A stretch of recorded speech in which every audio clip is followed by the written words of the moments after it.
Chapter 888. Yunting.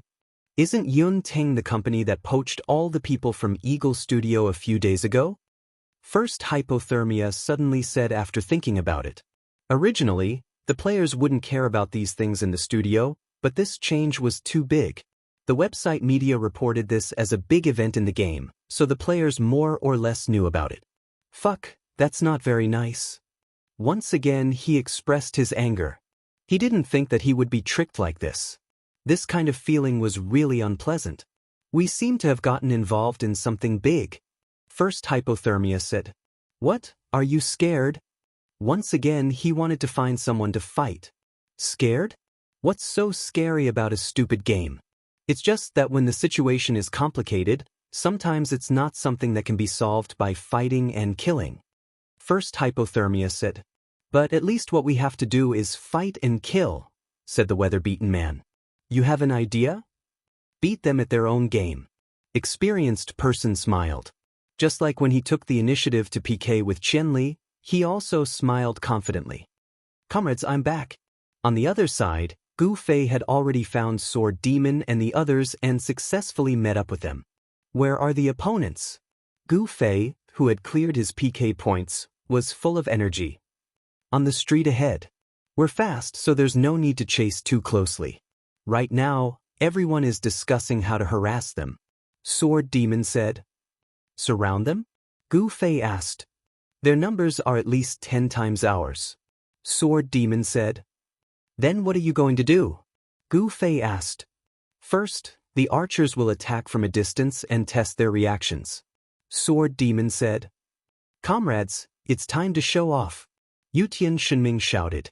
He looked like the leader of the archers. Of course, he was very overpowered. When it came to archers, he was indeed the number one figure. Oh. The archers echoed Yutian Shenming. Follow me. Yutian Shenming knocked an arrow on his bow and rushed forward in CS mode. Go, go, go. The others didn't fall behind, each one more CS than the other. Thieves, go into stealth and wait for an opportunity. The Sword Spectre called out. It seemed that they had already reached an agreement before Gu Fei arrived, and the two professions were prepared to work together. What about me? Gu Fei saw that everyone was about to disperse. Whatever. Sword Demon patted Gu Fei. The big shots had just met up with a new big shot. At this time, they contacted the next big shot and were preparing to go to the next place. Suddenly, they heard a whistling sound in the air. Of course, the experienced people immediately determined that this was an attack from an archer, but they did not seem to be too flustered. Along the way, they discussed many issues in detail. One of them was to choose the person in charge of commanding. He was originally the captain, and his performance was more active and experienced. In the end, he was elected to be the commander. Over there. Sword Adjudicator was also an expert archer. He was able to determine the direction of the sound and reported to their commander. Respond. Observe the situation first, Experienced Frost said in a low voice. There's nothing to respond to. Glacial Level 1 was now the leader of the priests. He sighed. Experienced Frost was startled. It's a concentrated attack, Glacial Level 1 explained. The attack came from behind them and was aimed at one player. Although the player heard the sound and dodged, he couldn't avoid it completely. He was instantly turned into a white light. The heavy warriors had already moved in this direction to provide cover. However, the archers who attacked were nowhere to be seen. There are more than 10 of them, one of the big shots said. The one who had just been killed was his subordinate. Through the health defense of his subordinates, he could determine the attack power of the enemy and estimate the number of people. We came from that direction. The terrain there is simple and there's nothing to hide. They probably rushed out from that intersection and shot the arrows. Then they dodged back in. Glacial Level 1 pointed at the intersection in front of them. That's a small alley. Even if there are more people hiding there, they won't be able to form an effective pincer attack. Once again, this guy had a good memory. Not only could he remember people, but he could also remember the places he had walked and the things he had seen for a long time. Although the commander was experienced, the big shots also played their strengths and provided information to Experienced Frost as much as possible for him to make a decision. Danger could easily cause people to stick together. At this time, these unruly characters in each city had completely relied on each other. Go! Experienced Frost waved his hand and commanded everyone to pounce forward. Team 1 to 4 on the left, Team 5 to 8 on the right. Experienced Frost nodded. In order to make it easier to command, the teams of the important figures were numbered with numbers. The newly received team naturally became the 9th team. It seemed that he still didn't understand the current situation and was somewhat absent-minded.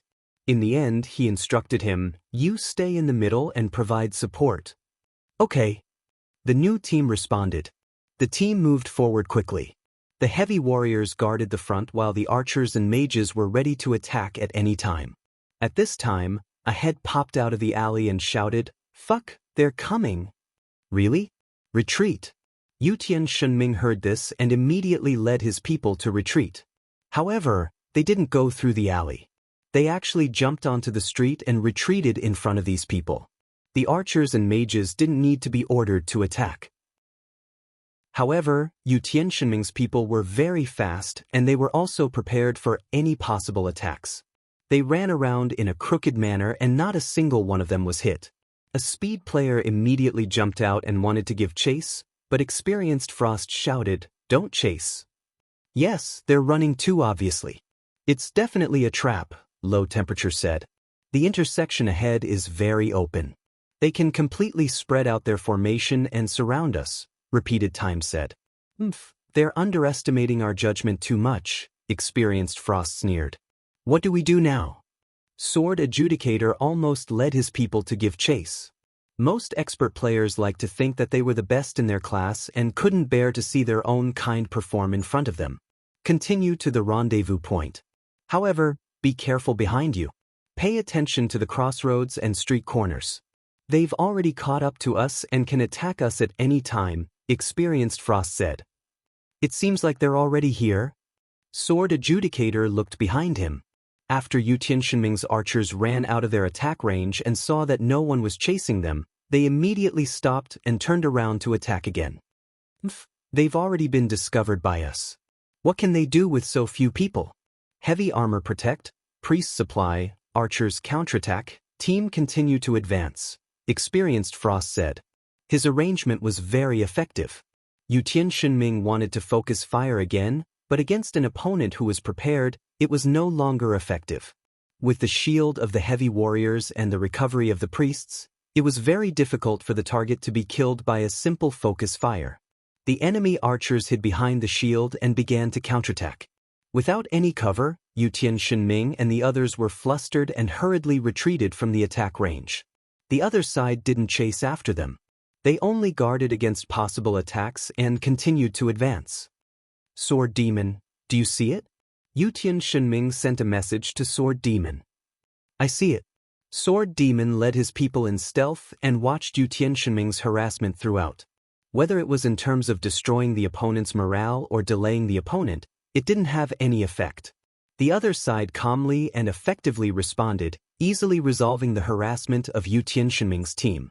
Their final result was killing one person in one shot at the beginning, but in a team battle of this scale, this was nothing at all unless they directly killed the other side's boss. "They won't fall for it," Yutian Shunming sighed. He and Sword Demon also had a little conspiracy. They wanted to provoke the opponent to chase them. Only agility professions could keep up with the archer's speed. Yutian Shunming wanted to bring some people into Sword Demon's stealth circle. In the end, the opponent didn't fall for it at all. If they couldn't lure the opponent out, then Sword Demon's thief team wouldn't be able to play any role. They couldn't get close to harass them. The opponent was also a master, and their combat quality wasn't low. If they got close to harass them, it was very likely that they wouldn't be able to come back. Even the archer team led by Yutian Shunming didn't dare to get too close. They basically kept to the baseline of the archer's shooting range. "I'll follow them like this first and create some psychological pressure for them," Yutian Shunming said. He led the archers under his flag and maintained a distance of 60 meters behind the opponent's team. From time to time, he would shoot some arrows. Damn, it's so annoying. There were still some big shots who were annoyed by such a tale. Hee, ignore them. Just pretend they don't exist, said experienced man. Old man, shoot arrows, someone said. Shooting arrows meant that they had to be on guard all the time and couldn't relax their vigilance at all times. They won't be able to play for long. Experienced man laughed. That's true. The person who discussed this topic with experienced man also laughed. Yutian Shenming followed from afar and shot a few arrows from time to time. They didn't cause any damage to the opponent at all. Whether or not it caused any psychological effects, it couldn't be seen. At least on the surface, the opponent seemed to be very patient. After a long time without any results, Yutian Shenming became a little anxious. He wasn't a very calm person. Sword Demon, where are you? Yutian Shenming called Sword Demon. Behind you guys. I can't keep up with stealth. We'll take a detour and chase after them. Even though the other party was moving as a group and had a lot of movement speed, Thieves' movement speed was greatly reduced after entering stealth. They definitely wouldn't be able to keep up if they stayed in stealth for too long. Sword Ghost Blade and the others were eventually left in the dust. They had no choice but to cancel stealth and take a detour to catch up. Oh, got it. What's your next step? Asked Yutian Shenming. I want to ambush them at close range. Sword Demon said. Can you do it? Don't worry. Sword Demon's confidence came from fog ambush. It was proven that this skill couldn't be dealt with by any player at the moment, with the exception of a few overpowered players. Okay, when you ambush them, we'll take advantage of the situation and rob them. Which direction are you planning to go? Asked Yutian Shenming. Straight ahead. Good, you've got guts. Yutian Shenming was praising him when he suddenly heard someone behind him cry out, "Io!" Yutian Shenming's heart tightened. He wasn't old, but he had a lot of experience. This kid didn't look or ask. He first moved himself, and when he looked back, he saw that he was surrounded by thieves. They had actually stepped into the opponent's stealth ambush. Fuck, despicable. Yutian Shenming disregarded everything and looked down on them. He dodged the backstab behind him and turned around to release a homing arrow. In this kind of chaotic battle, it was easy for an archer to accidentally injure his own people, so he could only use a homing arrow that was completely accurate. But who would care about the damage of a homing arrow? The assassin that was staring at Yutian Shenming didn't care about the arrow at all. He didn't want to give up the rare opportunity to get close to the archer, so he took the damage and rushed forward. What else could Yutian Shenming do? He could only turn around and run. He didn't think that he would be the one to fall into the trap that they had set up. The opponent seemed to ignore his harassment, but in fact, they had secretly set up an ambush. These thieves had probably sneaked out from their team one by one. Otherwise, there was no way he wouldn't have noticed when so many people disappeared. Retreat, retreat, roared Yutian Shenming. His speed was fast, and his reaction wasn't slow either. He had already escaped from the ambush. However, the others weren't so lucky. 2 people were killed on the spot in the first wave. They wanted to escape like Yutian Shenming, but they were half a beat too late and were immediately intercepted. A thief couldn't compare to an archer in long-distance attacks, but in a short-distance charge, a thief's speed after activating swift movement was much faster than an archer's. Yutian Shenming stopped and roared. The assassin that ambushed him had already used swift movement to rush over. Yutian Shenming could only turn around and dodge. After all, his equipment was better than most players and even experts. Many thieves might not be able to run as fast as him even if they used swift movement. Who knew that as soon as the person in front of him used stealth, Yutian Shenming would hear footsteps approaching. When he turned around, the distance between them had already closed by a large margin. He immediately knew that the person attacking him wasn't an ordinary person, but an expert. Fuck. Yutian Shenming wasn't someone who would admit defeat so easily. When he saw a street in front of him, he immediately turned around and stopped in his tracks. He knew that with swift movement's duration, he would definitely be caught by the opponent, so he simply stopped and prepared for an ambush. Yutian Shenming turned the corner and crouched down.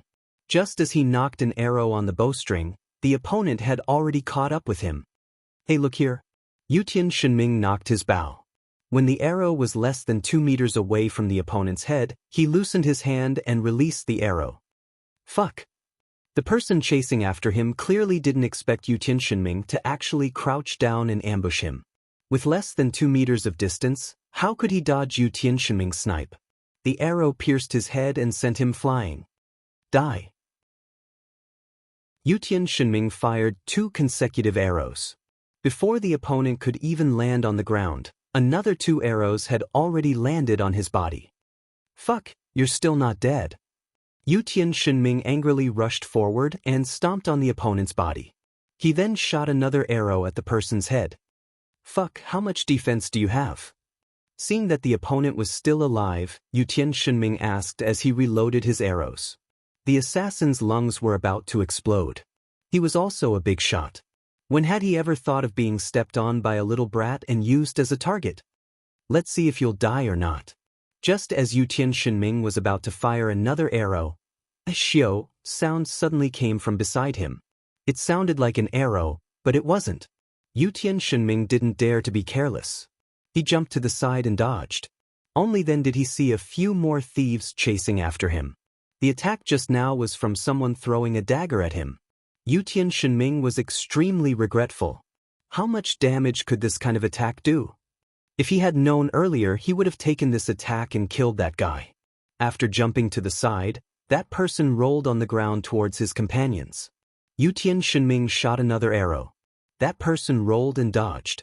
Although he was in a sorry state, it seemed like he wouldn't die. Kill this brat. That person rolled to the side of his companions and got up with a flip. His face was covered in dirt as he shouted loudly. Yu Tianxinming gave him the middle finger and turned to run.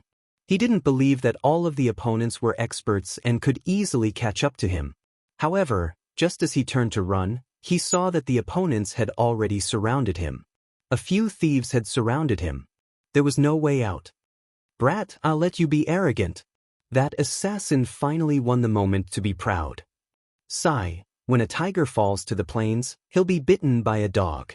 Yu Tianxinming sighed and looked towards the ambush circle. Half of the archers on his side had died. The other half had finally rushed out of the ambush circle, but there were still thieves chasing behind them. At this moment, they couldn't even take care of themselves. Obviously, they couldn't come and save him. Little friend, can you hold on? Yu Tianxinming was helpless. Suddenly, he heard a voice that made him wild with joy. Fuck, so late. His heart was wild with joy, but his mouth was complaining. I'm lost. The other party said. Yu Tianxinming was so angry that he didn't know what to say. It was really inconvenient. No matter what he scolded, it seemed like he would be scolded. All the assassins turned around to look at this person who had come halfway and immediately shivered. Qianli is drunk. The other party's voice was filled with despair. Yu Tianxinming was very jealous. He was also an expert. Why couldn't anyone recognize him? Looking at this person's appearance, his opponent's reaction and trembling. Qianli is drunk is here. The big shot leading the team sent a message to the other bosses. His tone was like saying that the end of the world had arrived. Fuck, how is that possible? He washed away 29 PK points so quickly? Everyone was surprised. If they let them know that this was still a very slow time for Gu Fei, who knew how they would feel? He doesn't have to clean up before he comes again. Someone said, retreat. When Weathered Frost sent this message, the team sent a system message at the same time. Player Crossroads has left the team's range and has automatically left the team. Crossroads, one of the 31 big shots, was the 15th master on the Thieves' leaderboard a second ago. In the end, he took a sword from Gu Fei and died. Gu Fei didn't even know that he was a master. Gu Fei's judgment of masters had become simpler and simpler. Those who could survive his double flame flash were the so-called masters in the game. Crossroads, who had been shot several arrows by Yu Tianxinming, was deprived of the opportunity to be judged as a master by Gu Fei. Butterfly Knot. Chapter 888, What Great Fortune. Chapter 889. Just as the perfect ambush was about to come to an end, Qianli's drunken rampage suddenly overturned everything. The big shots didn't even have the strength to be angry. They could only feel gloomy. Of course, it was fine for Qianli to appear when he was drunk, but he didn't give them a chance after appearing. It was too frustrating. The other side had just sent news of Qianli's drunken rampage when he was wiped out. Did he have to act so quickly? It was easy to get everyone to react. Weathered Thru's remaining messages could no longer be sent. At this moment, Crossroads Road, who had been killed and returned to the city, was roaring at him. Of course, he wasn't scolding Weathered Thru, but he was extremely dissatisfied with Qianli's drunken rampage. How could there be such a powerful person? He killed himself with just a raise of his hand. Even if he only had a sliver of health left at the time. However, Crossroads Road couldn't see any chance of victory from that one move. That kind of despair made him disheartened even more about this game. With such a powerful person around, would there still be a day for them to make a name for themselves? Do we still need to send reinforcements? Foreordained Thru asked Weathered Thru in a mournful tone. If they needed reinforcements, he would naturally be the fastest to lead the archers over. However, with Qianli's drunken rampage and the fact that they were all thieves with low health, there was no point in sending reinforcements. Let's go help them. There should be some who can escape, Weathered Thru said. Of course, there would be some who could escape. Gu Fei didn't know how to split himself into two. As soon as the thieves saw him appear, they all scattered. Each person walked down a street. In the end, Gu Fei only managed to deal with the few people surrounding Yutian Shenming. Those who were about to come over all turned around and ran. Gu Fei couldn't do anything about it either. Half of them died, Yutian Shenming said with a pained heart. It was precisely because he didn't want any casualties to occur that he sent people with speed professions like them to harass them. He hoped that they could rely on their speed to ensure their own safety. Who would have thought that they would fall into such a trap? Yutian Shenming was filled with regret. He should have been more careful and not rushed in. What about the other half? In Gu Fei's eyes, Yutian Shenming was the only archer left. I'll contact them. They should be able to escape. Yutian Shenming was not very confident when he said this. However, he knew that not every player chasing after him was as strong as he was. If he only wanted to escape, it should not be a problem as long as he escaped the encirclement. Sure enough, those who managed to break out of the encirclement survived. Yutian Shenming then informed the Sword Demon of this news. The Sword Demon was also distressed. We were too careless. The guild immediately knew about this matter. Han family young master's evaluation was only one word, idiot. No one knew who he was referring to. Although Gu Fei had appeared in the end, in a sense, he had only saved Yutian Shenming. For them, ensuring that their side's strength was not damaged was more important than eliminating the enemy's experts. This was because Han family young master had already said that the number of experts that the enemy could send out was a bottomless pit. However, if they lost a level, they would lose a portion of their strength. And now, the archers that Yutian Shenming had brought out were considered good in the guild, but half of them had been lost. One could imagine how depressed Yutian Shenming was. Which way did they go? Gu Fei asked Yutian Shenming. That way. When the ambush appeared, the enemy's team was not far in front of them. Although they had disappeared, Yutian Shenming had observed their movements. Gu Fei rushed out. Yutian Shenming had no choice but to quickly follow. There was also a fleeing thief on this path. When he saw the two people chasing after him, he hurriedly called for help from the rest of his group. How many people? Experienced veteran asked. 2 Qianli drunk and the archer he saved. The other side reported. Hold on. Take them for a ride. As soon as he finished speaking, he gathered everyone. This is an opportunity. Make good use of it. Let's ambush 1,000 Miles drunk. Killing him is as easy as killing 100 people. But we're not familiar with the terrain. We don't know where to set up an ambush. Relying on thief stealth is clearly not enough to ambush him. Low Temperature said. Again, do you have any impressions of the places we've passed? Experienced veteran asked. Again, he had already seen through this person's characteristics. He couldn't just think of it as having a good memory. In fact, this person was good at observation. He would pay attention to everything he saw. That was why he had a photographic memory. Not far from here, there's a narrow alley. The houses on both sides aren't tall. Maybe we can hide on the houses and wait for Qianli drunk to be brought into the alley. Then we can jump down from both sides and trap him in the middle.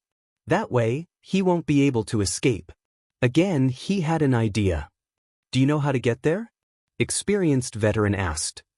Won't it be easy to bump into him if we go back the way we came? I'll bring some people to go around from the back. We're going to the houses anyway. Again said. All right, Team 5, 7 and 8 will go with you. Pay attention to his teleportation skill. I estimate that his movement distance should be between 6 to 8 meters. It can't be more than 8 meters. You have to be careful. Experienced veteran said. He didn't dare neglect Qianli drunk. He immediately sent out half of his team. Again nodded. The other 3 teams also gathered. Team 7 was originally Crossroads Road's men. He led the thief out, but in the end he sacrificed himself and returned to the city. At this moment, his subordinates were at a loss. Now that their boss wasn't here, why were they still following him? However, they had an agreement beforehand. They had to listen to experienced veterans' commands. In the midst of their confusion, Team 7 sent a message to Crossroads Road. Crossroads Road clenched his teeth and replied, "Kill him. If there's a chance, kill him. I'll be back immediately." The 4 teams hurriedly set off. Again looked at the direction and led his men into a small alley by the side of the road. The fleeing thief complained bitterly, "Boss, where am I taking them? They're chasing us so closely. That archer keeps shooting arrows. We've set up an ambush. You take them to the..." Experienced veteran realized that he couldn't describe it. He didn't even know the coordinates. He hurriedly asked again, and again to observe and memorize. He wouldn't be able to memorize all the coordinates, so he could only reply, "Wait a moment. Take them in circles. I'll give you the coordinates later." Experienced veteran could only reply that pitiful thief. The thief wanted to cry but had no tears. He could only do as he was told. When he saw an intersection, he turned around and didn't dare to look back. He focused on running for his life. However, as he ran, he suddenly felt that something was wrong. The archer who was chasing behind him usually shot an arrow every few steps. Why wasn't there any movement now? Why was he so focused on chasing? The thief looked back as he ran. He was immediately stunned. There was no one behind him. He was already 100 meters into the street. The distance between him and the archer was originally around 50 meters. Now there was no trace of them. Could it be that I'm too fast and have shaken them off? The thief casually thought about it and rejected the idea. This was a game. Speed was a fixed number. He should have an absolute understanding of how fast he was. If he could really shake off the 2 of them, he wouldn't have been so afraid to run. Report, they're gone. The thief confirmed again. There weren't many people on this street. The 2 of them were indeed gone. Thus, he reported to his superior. "What do you mean they're gone?" Experienced veteran asked. "I turned into a street. They don't seem to be chasing us." "They're not chasing us." Experienced veteran looked at the crowd in confusion. They seem to have guessed our plan. Damn, they're really cunning. Then let's call them back again. Arrow decides the world said. Experienced veteran nodded. Suddenly, there was a commotion in the team. Someone shouted, "Qianli's drunk. Qianli's drunk is coming." Weather-beaten Frost was shocked, and he turned around to look with the other important figures. Indeed, 1,000 Miles drunk and an archer were chasing after them at high speed. Tears streamed down his cheeks at that moment. He knew that he had misunderstood. More accurately, the thief had misunderstood. How was Qianli's drunk chasing him? He was just a small character. He wasn't even taken seriously by Qianli's drunk. Qianli's drunk was chasing their team. He was chasing their entire team of more than 100 people. Their team had lost 29 people to Qianli's drunk. They had lost more than one team. The newly joined 9th team barely made up for this loss. However, none of the thieves that had just been sent out had returned. 4 more teams had been killed. At this time, they were even weaker than when they first fought with Qianli's drunk. However, Qianli's drunk just had to arrive at this time. Experienced veteran couldn't blame the thief's information for being wrong. Even if it was him, he would think the same. Their thoughts were temporarily unable to be like Qianli's drunk. Who would chase more than 100 people with just 2 people? Who would even think about such a thing? This time, those who had been through thick and thin finally understood that they couldn't treat 1,000 miles drunk as a single person. They had to treat him as an opponent who could match their strength. Therefore, they had to think from the perspective of this kind of strength. Would a team of more than 100 players chase after a lone thief? Of course not. Thinking about it this way, it seemed that their way of thinking was connected to Qianli's. However, it seemed that it was a bit too late to connect. Their team had warriors and priests.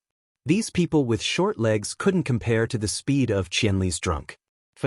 Previously, more than 100 people were bullied like that. What could half of them do now? But no matter what, they could only try their best. Experienced veteran quickly arranged everyone's positions. However, the unfamiliarity between everyone couldn't be eliminated in such a short period of time. It was just slightly better than the previous chaos.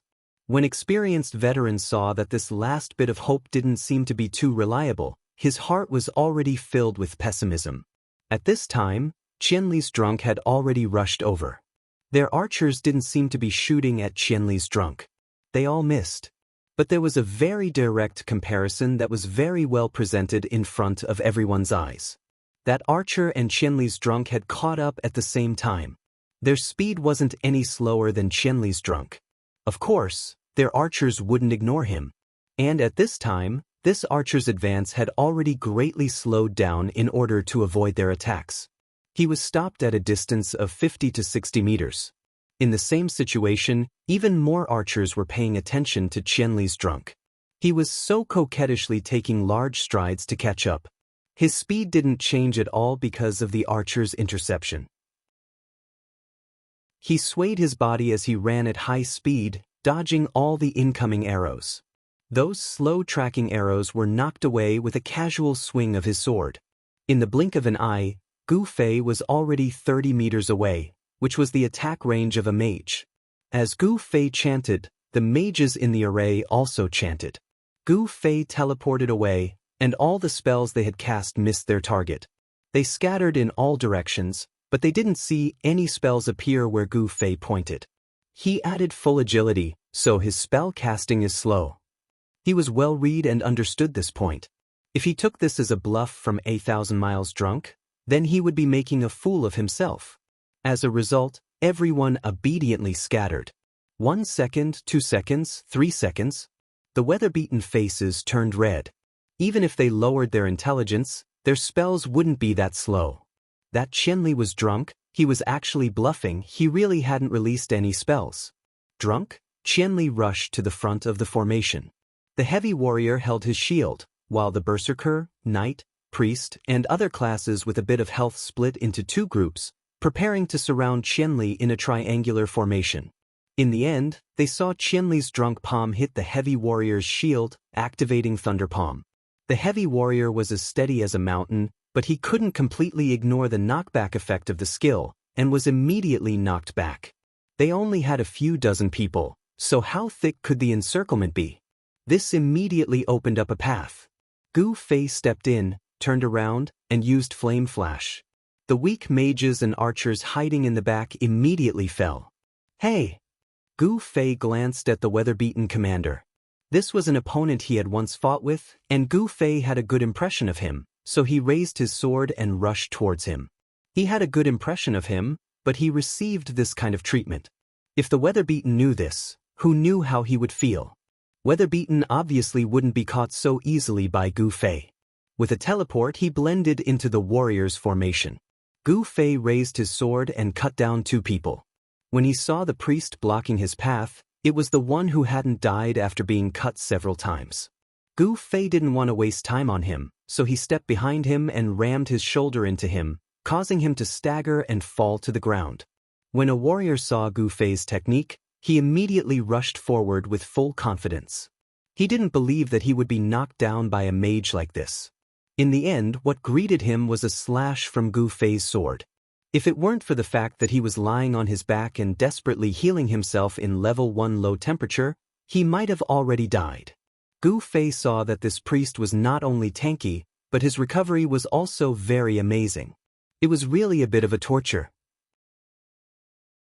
In a situation where they were surrounded, they couldn't give Gu Fei too much time to attack while interrupting the priest's recovery. They could only temporarily give up on this target and continue to kill the less tanky players. The fact that the thief who went to ambush couldn't turn back was their greatest blessing. At this time, the archers and mages on the field were being killed and fled. The others wanted to help, but they couldn't keep up with their speed.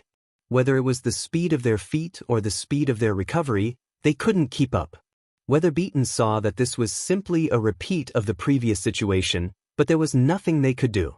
If this continued, could it be that they could only let Qianli get drunk and kill 29 people before swaggering off? Just as they were gritting their teeth, someone in the team suddenly shouted, "Thief!" They didn't know which city this was, but the content was too general. Half of the people on the field didn't know what was going on. It wasn't until a player was killed by 3 thieves who suddenly appeared out of nowhere that everyone realized there was a thief in stealth nearby. This thief was a player with anti-stealth abilities. At this time, it was already too late. The thieves had already revealed themselves from stealth and launched the first wave of attacks. The opponent's distribution of manpower was extremely accurate and effective. Not a single target didn't survive. The priests couldn't even react in time. One of them was even more valiant.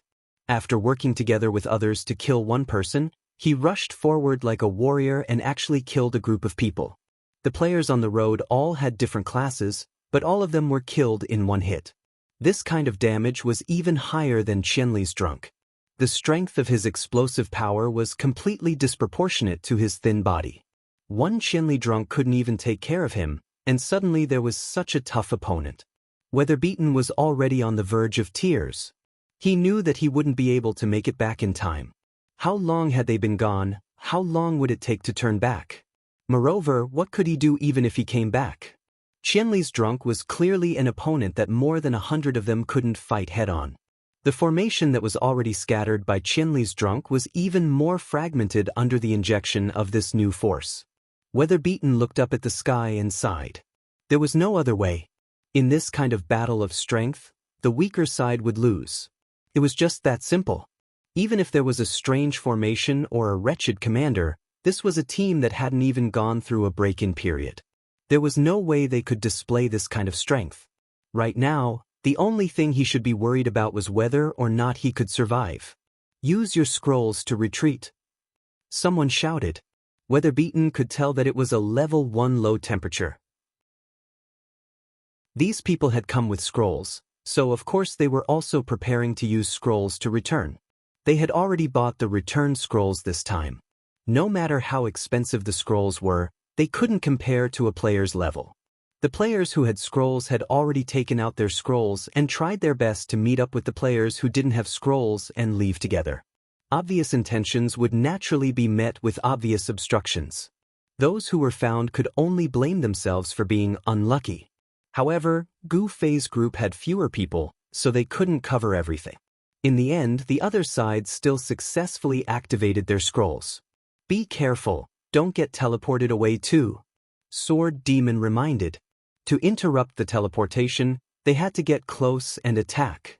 They had to grasp the timing well. If they were a bit late and the teleportation formation activated and matched the quota, they would be teleported together regardless of whether they were in the same team or not. If they teleported away, it might be a situation where the other side had to fight 2-1 or even 3-1. The other side wasn't mediocre, and they didn't have anyone to look out for each other, so it would be troublesome. As the teleportation continued to succeed, the number of people in the field decreased.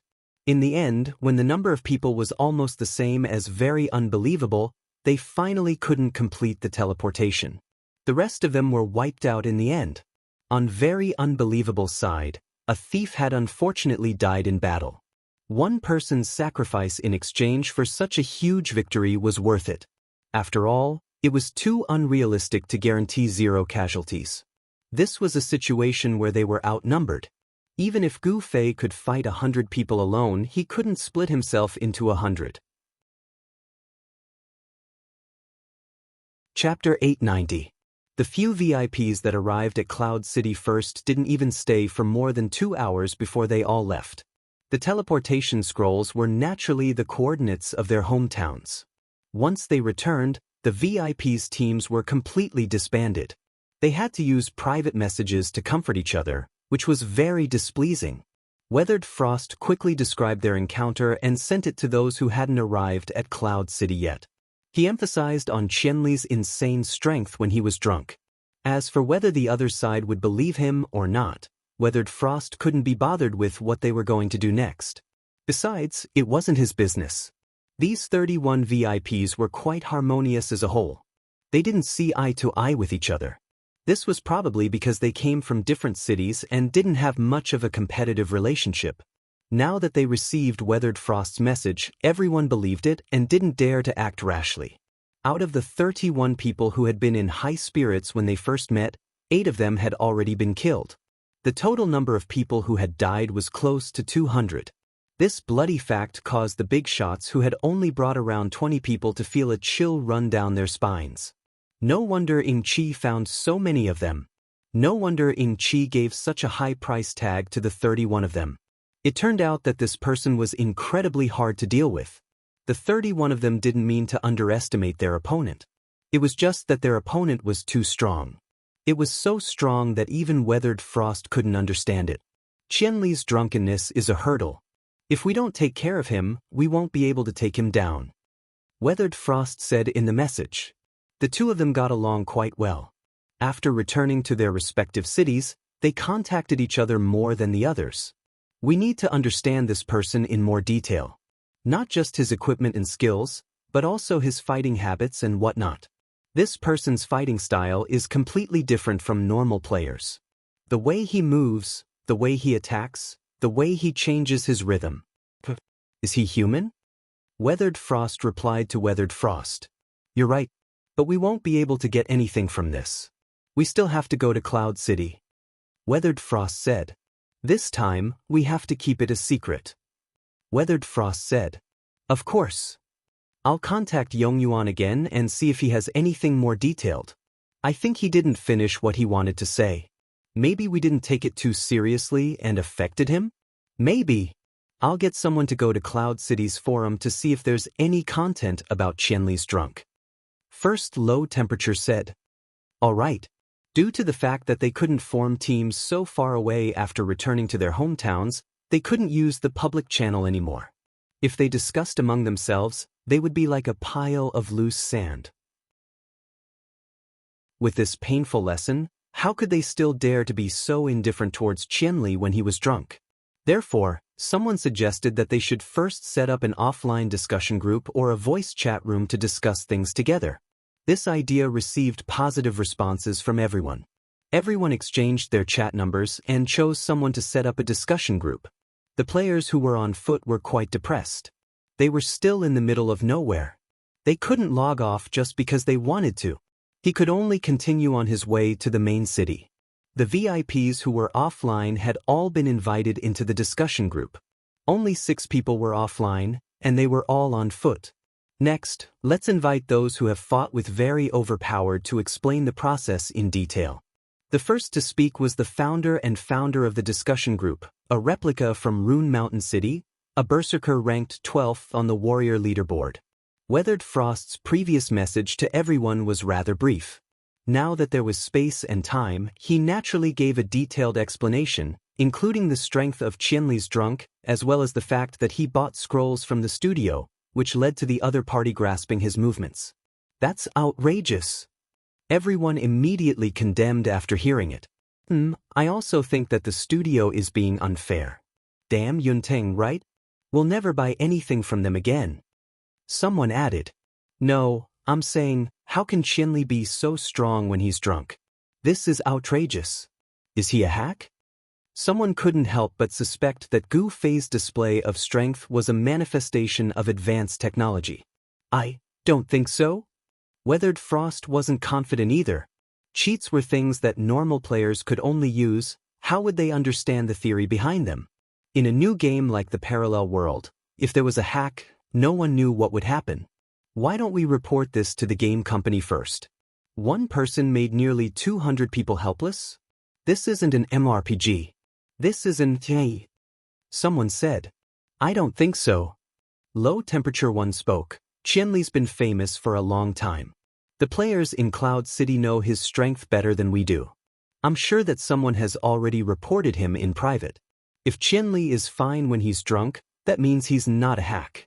Even if he is, it's a hack that the game company can't find out about, so don't bother reporting him.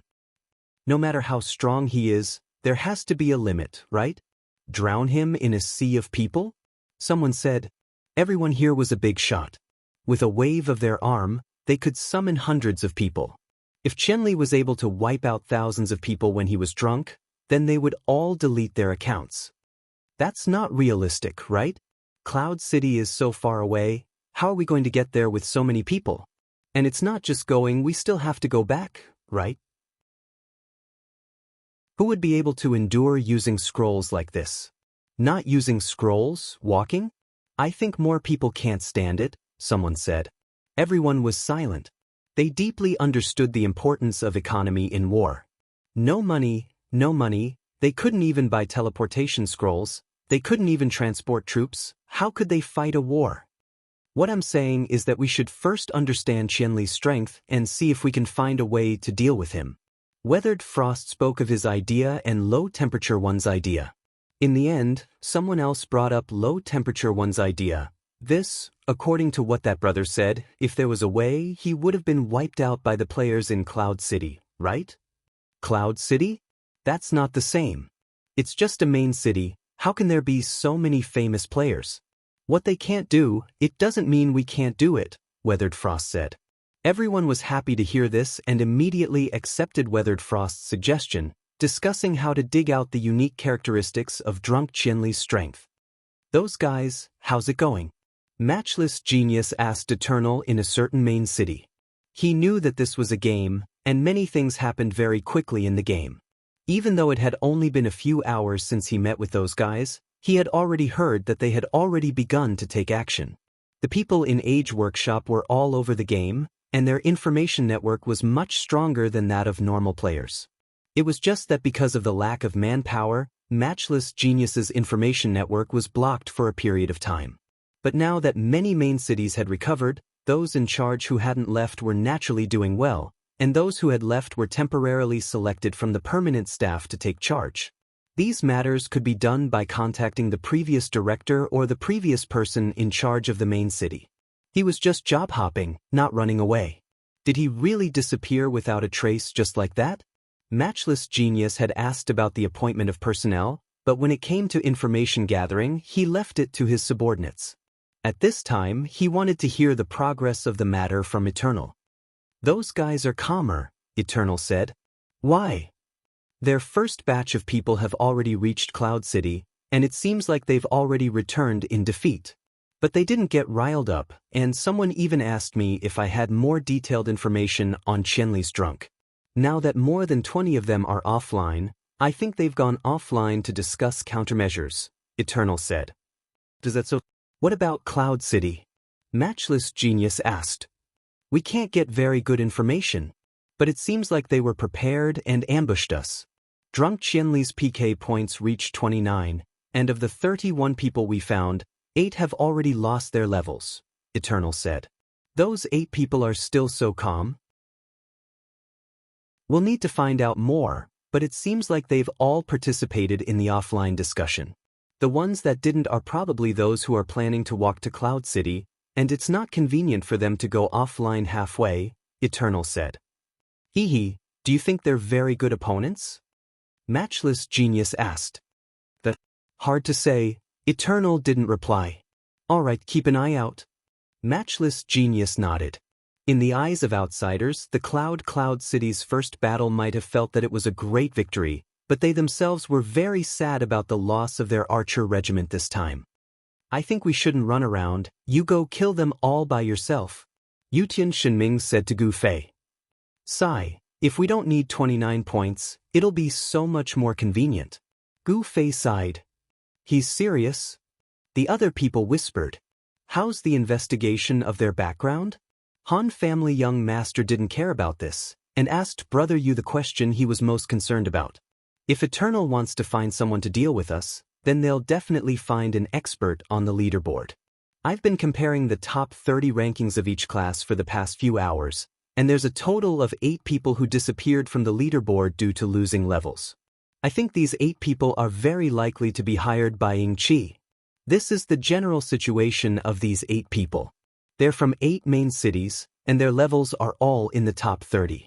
7 of them are from big guilds, and 1 of them is a famous mercenary group leader. Brother Yu handed over the information as he gave a simple introduction. Oh, what about the others? Han family young master asked. That'll take some time, and we might not be able to find out just like that. Can anyone who's fought with them describe their characteristics? Brother Yu looked at Gu Fei, Sword Demon, Yutian Shenming. The 3 looked at each other, and Gu Fei said, there's a mage, lightning type, and can teleport. Are you introducing yourself? Yutian Shenming asked. Gu Fei ignored him. There's also a skill I haven't seen before, it's called lightning. Spell? Gu Fei couldn't remember clearly. It wasn't that his memory wasn't good, but that mages didn't know how to chant for their opponents, but for the system. Everyone wanted to sing a chain of fireballs to the system, and for the opponent to hear a hello. After understanding the system's voice recognition, it took a bit of skill for an experienced mage to be able to hear their chants clearly. It wasn't easy for Gu Fei, and he had to rely on his hearing to catch these 3 words. Oh, is there anything special about him? Brother Yu asked as he wrote it down. How brave, he actually dared to challenge me to a duel. Gu Fei said. Then he's already on the death list, right? Brother Yu turned around and flipped through the list. Gu Fei said. He didn't die to a duel with you? Everyone was shocked. Gu Fei didn't know what to do. In fact, he had more than one chance to kill the mage, but he just didn't go for it. Is there anything else? It'd be best if it's a skill or equipment.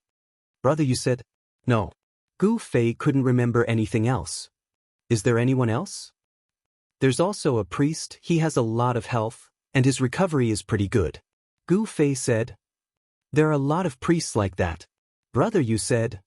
Against Qianli, if he has a lot of health and recovery, I'm afraid there won't be too many. Sword Demon said. That's true.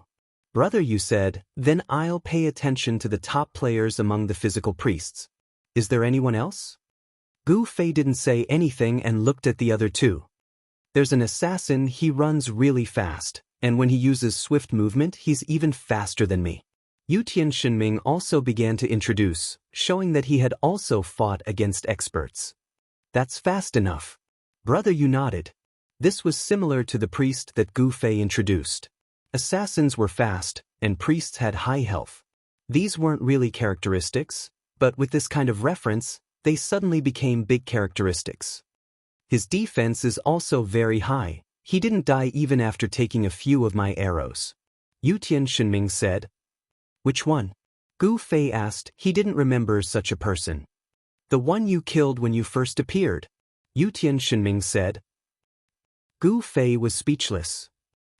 Brother Yu silently tore the piece of paper that Yutian Shenming had just said, crumpled it into a ball, and threw it on the ground like trash, waiting for the system to refresh it. Yutian Shenming still hadn't reacted.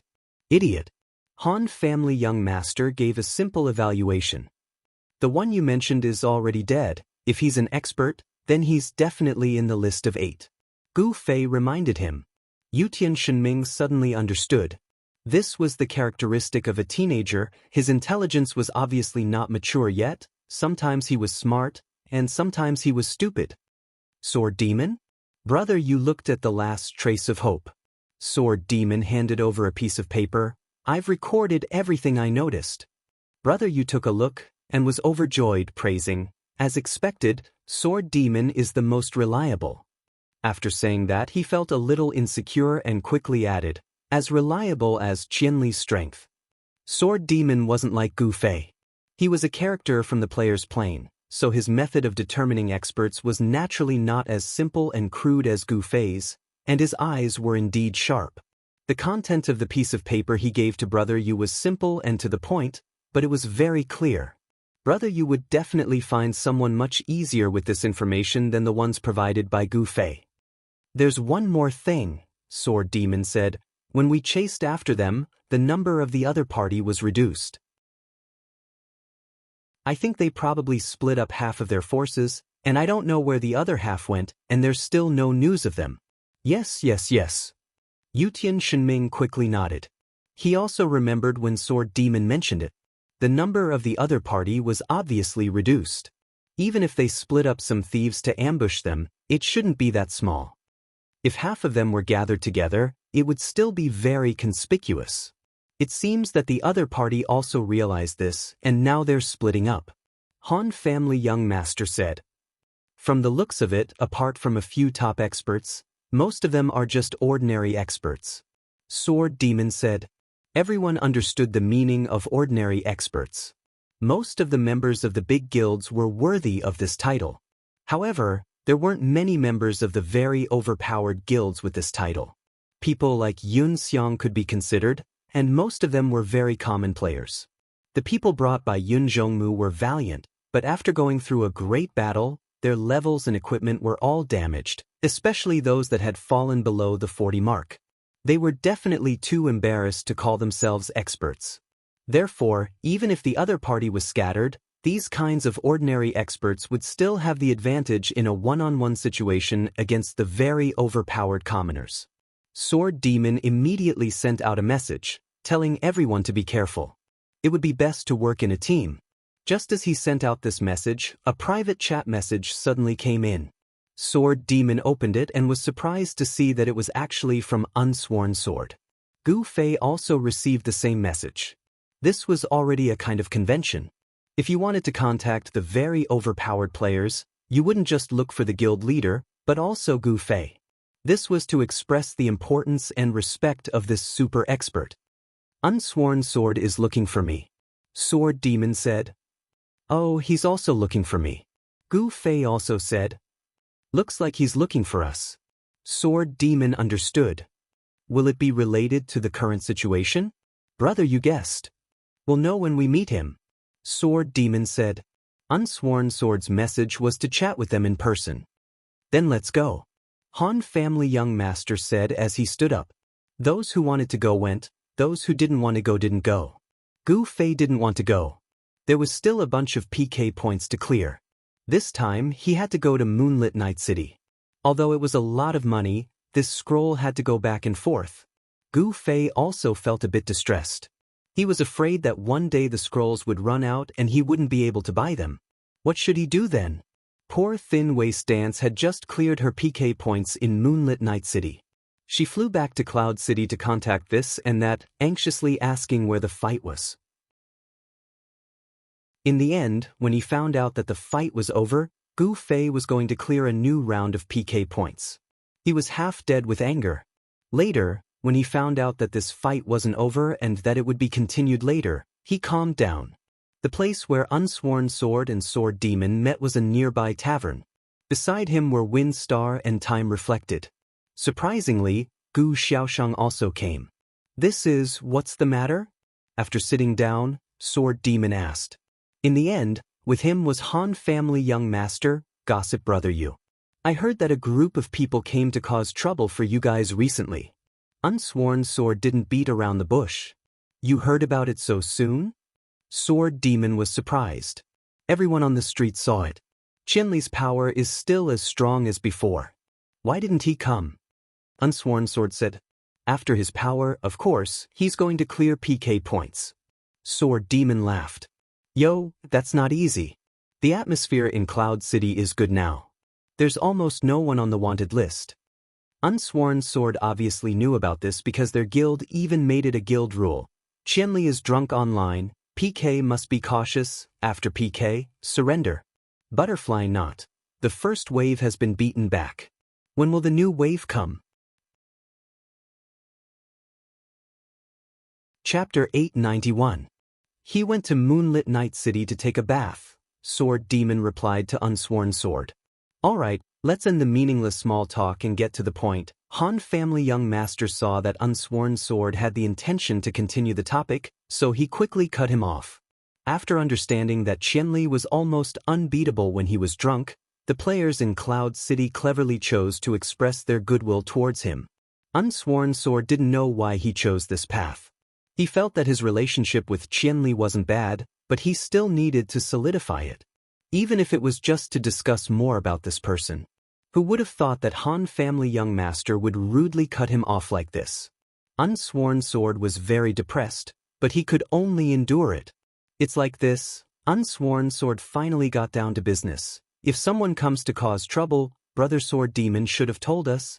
These players from outside the city are bullying our Cloud City, we have to teach them a lesson.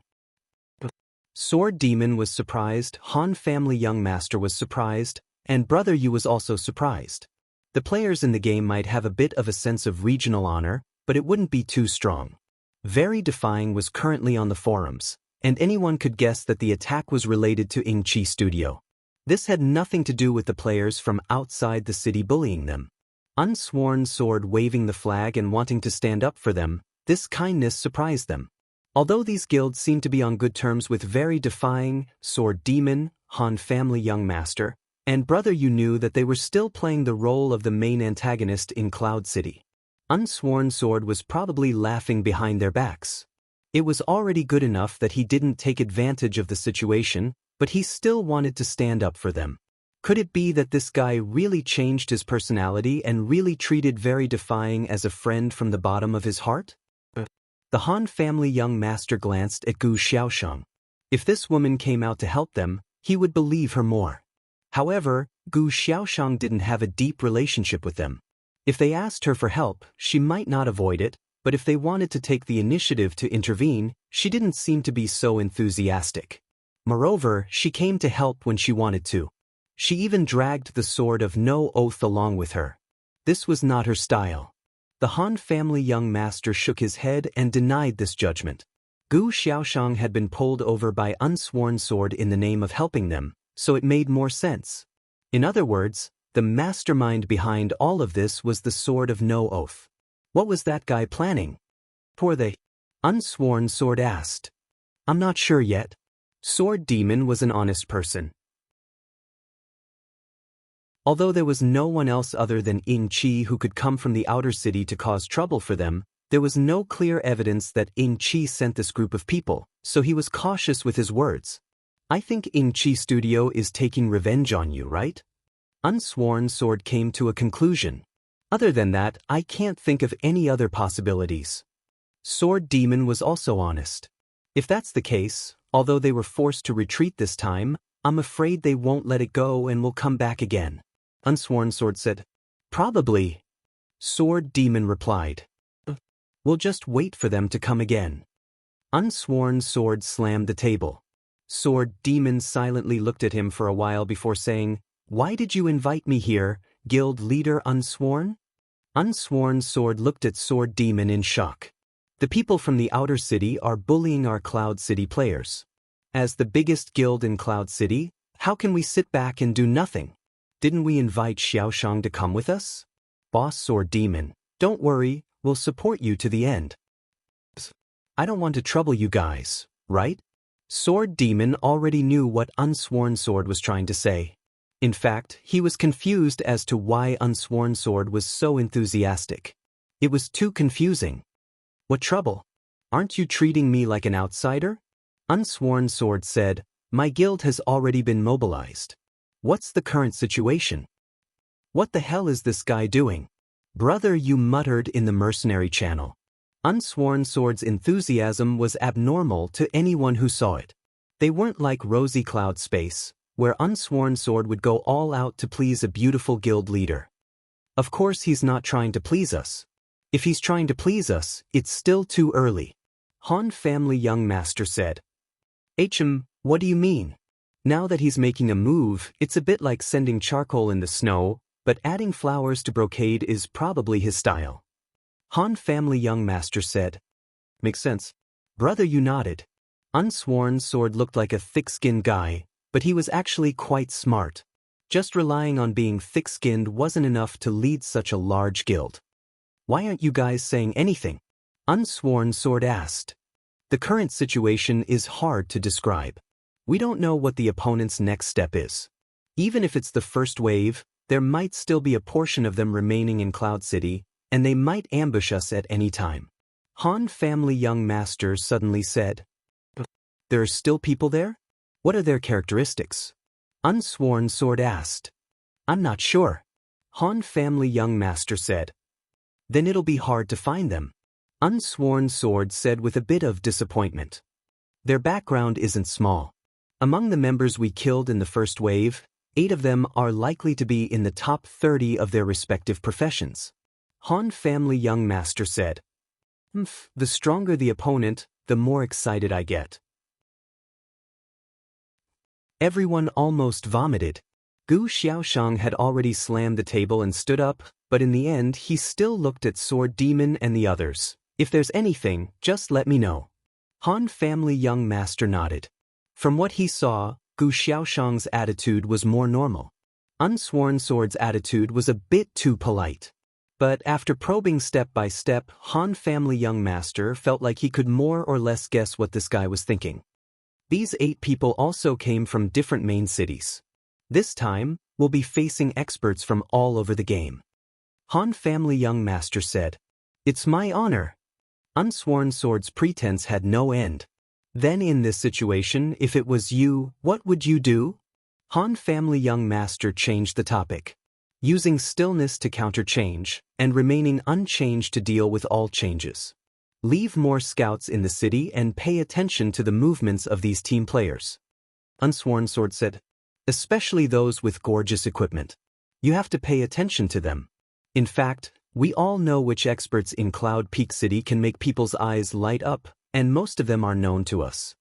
The Han family's young master said. Yes, yes, yes. Unsworn Sword nodded. Among the group of people who haven't left yet, there might be people like that. Han family young master said. I'll tell people to pay attention. Unsworn Sword said. Thank you for your help, Unsworn Sword. Han family young master said. Don't mention it, it's what I should do. Unsworn Sword heroically waved his hand. What do you mean you're just going to accept this guy? Brother, you asked in the channel. There's no reason to refuse. Plus, you can't refuse. Han family young master said. Unsworn Sword. Seems to be very interested in experts. Brother, you said. Unsworn Sword. Seems to be very interested in experts. Sword Demon carefully observed and noticed the excitement in Unsworn Sword's words. Does he really think of Qianli as his idol? Brother Yu was puzzled. Being interested in experts had always been Gu Fei's style. What he's interested in is probably the equipment of experts, right? Han family young master said. Oh. Brother Yu paused. A lot of bosses with exquisite equipment are suddenly coming over. Are you interested? Han family young master asked. This guy is too evil. Brother Yu sighed.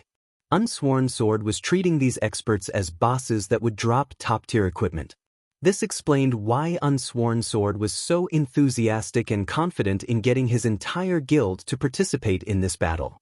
In the game, the guild leader's control over the guild was very average. There could be many reasons why a guild member could unite as one to complete a task. The guild leader's command was definitely not an effective motivation, but the benefits of obtaining top-tier equipment was definitely one of them. Did Qianli get anything from killing so many people? Han family young master suddenly asked. Nothing too good. Sword Demon replied. Equipment that could attract experts of their level was already considered the best in the game. Ordinary exquisite equipment wouldn't be too eye-catching. It's the good ones that didn't drop. Brother, you said? Sword Demon nodded. His current level was quite low, so his appraisal skill was definitely useless against experts in the top 30. However, with Sword Demon's experience, there were some things that didn't require appraisal skill. He could just use his eyes to determine what it was. Based on the speed, strength, defense, etc., the situation he deduced was not much different from appraisal skill. It might even be better than appraisal skill. Appraisal skill often had question marks. Are we just going to let Unsworn Sword do as he pleases? Brother, you asked. If this goes on, things will get bigger and bigger. Sword Demon frowned. Losing levels, losing equipment, what loss in the game was more hateful than this? The players that suffered such a blow definitely wouldn't just quietly endure it. The more skilled they were, the more they would want to get back at them. This cycle repeated endlessly. In addition to the fact that the game was full of deaths, there was no need for future generations to take revenge. Yeah, it's going to be unprecedentedly lively, Han Family Young Master said. While they were communicating in the channel, Unsworn Sword seemed to have made some arrangements in the guild. After he was done, he said, "Then, if there's any new situation, make sure to inform me. Our Cloud City players can't be bullied so easily." Sword Demon replied. This reply contained a lot of helplessness. He didn't want to drag in too many people, but he knew that this was something he couldn't control. This was because no one could stop the players from hunting bosses and obtaining exquisite equipment. Although they treated other players as bosses this time, this was how it was in the game. Although killing people for no good reason like Southbound Sword and the others was looked down upon, as long as there was a reasonable conflict of interest as an excuse, killing people for loot was something that the players recognized. Sword Ghost was no exception to this. "Then we'll take our leave first. We'll keep in touch if there's anything." Unsworn Sword warned them again and again. This was because he was afraid that they would secretly kill bosses and not give them a single spoonful. This guy, does he even understand the situation? Brother, you didn't know whether to laugh or cry. A strong dragon can't suppress a local snake. Those guys don't know the situation. If they attack again, I think Unsworn Sword and the others will really get quite a bit of loot. Han Family Young Master said. Then after that? Sword Demon said. After that? Han Family Young Master didn't say anything. It was very heaven-defying. As they had expected, not all of the important figures had returned.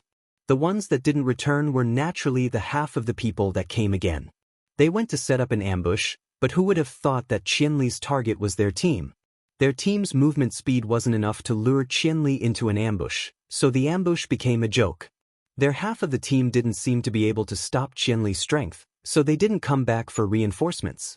After Weathered Sword and the others teleported and retreated, Weathered Sword made the four teams completely split up. First, they didn't gather together to attract attention, and second, they began to carry out the next step of their plan, to fully understand Qianli's strength. Other than the higher-ups of the four teams who went offline to participate in the meeting, the remaining players were currently in Cloud City's taverns, auction houses, trading streets, leveling areas, etc. They would bring the topic of Qianli's drunkard to gather more information. In the offline group meeting, they also made some progress. After a detailed analysis of the fight with Qianli's drunkard, Weathered Sword suddenly thought of a detail. Qianli's drunkard didn't use appraisal before he fought me. Weathered Sword said. Oh. Everyone was surprised. This was an incomprehensible behavior among experts. As the saying goes, know yourself and know your enemy, and you will never be defeated. By understanding the opponent's equipment, you can determine the opponent's attack, defense, speed, and other attributes. If you also discovered the skills contained in the equipment, it would be even easier to defend against it. Maybe he's too strong. Weathered Sword said, understanding the opponent's equipment isn't important to him anymore. Isn't it a bit hasty to come to this conclusion based on your PK with him? Maybe he just forgot at the time, and not because of his fighting habits? Someone doubted. Using appraisal to identify the opponent is a fighting habit in itself. Which one of you would forget this before a PK? If you forget, it means he doesn't have this kind of habit. Weathered Sword said. Makes sense. Someone agreed. Not using appraisal? Then it's a miracle that he's still alive. If he met someone with reflect damage, his high damage would have bounced himself to death. Someone said. The discussion group instantly quieted down. So the method to deal with Qianli's drunkard had already appeared so inadvertently? Reflect damage. Very few people would use this kind of equipment, right? Someone said. It definitely won't work if you train alone. You have to recover after a few hits. It's too much time and money to buy food. Someone said. Fighting the boss isn't bad. A high HP reflect, and then a bunch of clerics heal. The clerics will beautifully OT, no doubt about it. It's really a useless attribute that no one would choose. But in a special situation like this, it can finally be put to good use. Let's do this? Someone suggested. Chapter 892. After deciding on how to deal with Qianli's drunken, it was time to choose people and get equipment. These weren't too difficult of a task, so someone immediately called for people to do it. Reflective equipment wasn't very valuable, but because it wasn't valuable, it was hard to find on the market. Any player with a bit of common sense wouldn't think of selling this equipment to make money. However, they had mobilized the strength of 31 main cities, so it wasn't hard to scavenge for this equipment. In addition, considering that this equipment wasn't much different from white equipment, the higher-ups all had their subordinates scavenge for it. When the time came, they would send a few more people. Qianli's drunken would only die faster. As for the equipment, they only needed characters with high health, so they didn't need to specially look for them. With the problem of dealing with Qianli's drunken settled, everyone let out a sigh of relief. Besides Qianli's drunken, did you guys notice another expert? Heavenly Arrow said. You're talking about that assassin? Experienced Man said. Who is that? The others asked. I think that's the extremely overpowered guild leader, Sword Demon. Experienced Man said. Sword Demon? This name was quite impactful in the in-game circle. I heard he's a pretty good person. Yeah, when I played XXX, I was on the same level as him. You know him? I don't really know him. Sword Demon is an expert, yes, but compared to Qianli's drunken, he's still far from it. I think that skill of his is a bit scary. Its damage is higher than Qianli's drunken. However, this kind of high damage skill will definitely have a long cooldown. As long as this skill is on cooldown, Sword Demon doesn't have the overpowered ability of Qianli's drunken. Experienced Man said. But Sword Demon is an experienced player. He wouldn't ignore the appraisal before the battle, right? We can't let him see through our method of dealing with Qianli's drunken. Low Temperature said. It's not just him. Which decent player wouldn't do their best to identify their opponent before a battle? Someone said. Yeah. Qianli's drunkenness is outrageous. Everyone condemned. Although most of the people here had never fought against 1,000 miles drunk before, after hearing about his powerful legend, they all felt displeased with such a person. They were filled with envy, jealousy, and all kinds of emotions. So this time, it's not difficult for us to gather such equipment. The difficult part is to use it without being discovered by others. Alas, if only I had been prepared for this the first time when I fought Qianli Izue. He was alone then, without any help. Said the weather-beaten man. There will always be a chance. Someone encouraged everyone. One more time. Did the people you left behind discover anything? Asked the weather-beaten man. You'll have to enter the game to know. However, if there's really something worth paying attention to, they'll directly contact me offline. It seems like there isn't. Try again. Since we have an idea of how to deal with Qianli's drunken, then let's all go back to the game and prepare. Everything else will be done according to what we discussed before. Experienced said. Okay, let's do that. Everyone nodded and returned to the game. At the end of the discussion, 30 out of 31 people participated. The ones who originally planned to walk to Cloud City agreed to use scrolls under everyone's persuasion. The only one who didn't show up was the guy called Sandpaper. Previously, when Experienced was discussing with everyone, this guy was lukewarm and didn't cooperate at all. At this time, the other bosses who were hurrying to the main city had already gone offline to participate in the discussion. Only this guy said that he was on the road. Now that the discussion was over and he was nowhere to be seen, everyone was too lazy to bother with him. 30 people, 31 people, one less wouldn't make a big difference. Experienced persevered. After going online, he sent a message to Sandpaper, telling him the results of the discussion, especially pointing out that the other walkers were preparing to change to flying. In the end, Sandpaper replied with a lukewarm, "Got it." So Experience pointed out, if you're any slower, everyone will be finished by then. Finished implied that very overpowered had already been dealt with, but Sandpaper didn't participate, so how was he going to find In-Chi to exchange for the reward? In the end, Sandpaper's reply was 3 words. Got it. Damn it. Experienced angrily closed the message chat. This Sandpaper didn't know what was good for him, and was much more annoying than Qianli's drunken. After returning to the game, the VIPs personally took charge of the work. Everything was quickly implemented. The VIPs frequently exchanged private messages with each other. Even though it was a bit tiring, it was to prevent any mistakes. Experienced was now officially appointed as the commander-in-chief of the Allied army. At this time, he was a bit busier than anyone else. When everything was ready, Experienced finally sent a group message. This time, 30 teams flew to Cloud City at the same time. As soon as they arrived, Weathered Frost quickly formed a party. Soon after, he received requests from the other 29 VIPs to join the party. In less than half a minute, everything was settled. The party channel was immediately activated, and Weathered Frost gave his first order. Act according to plan.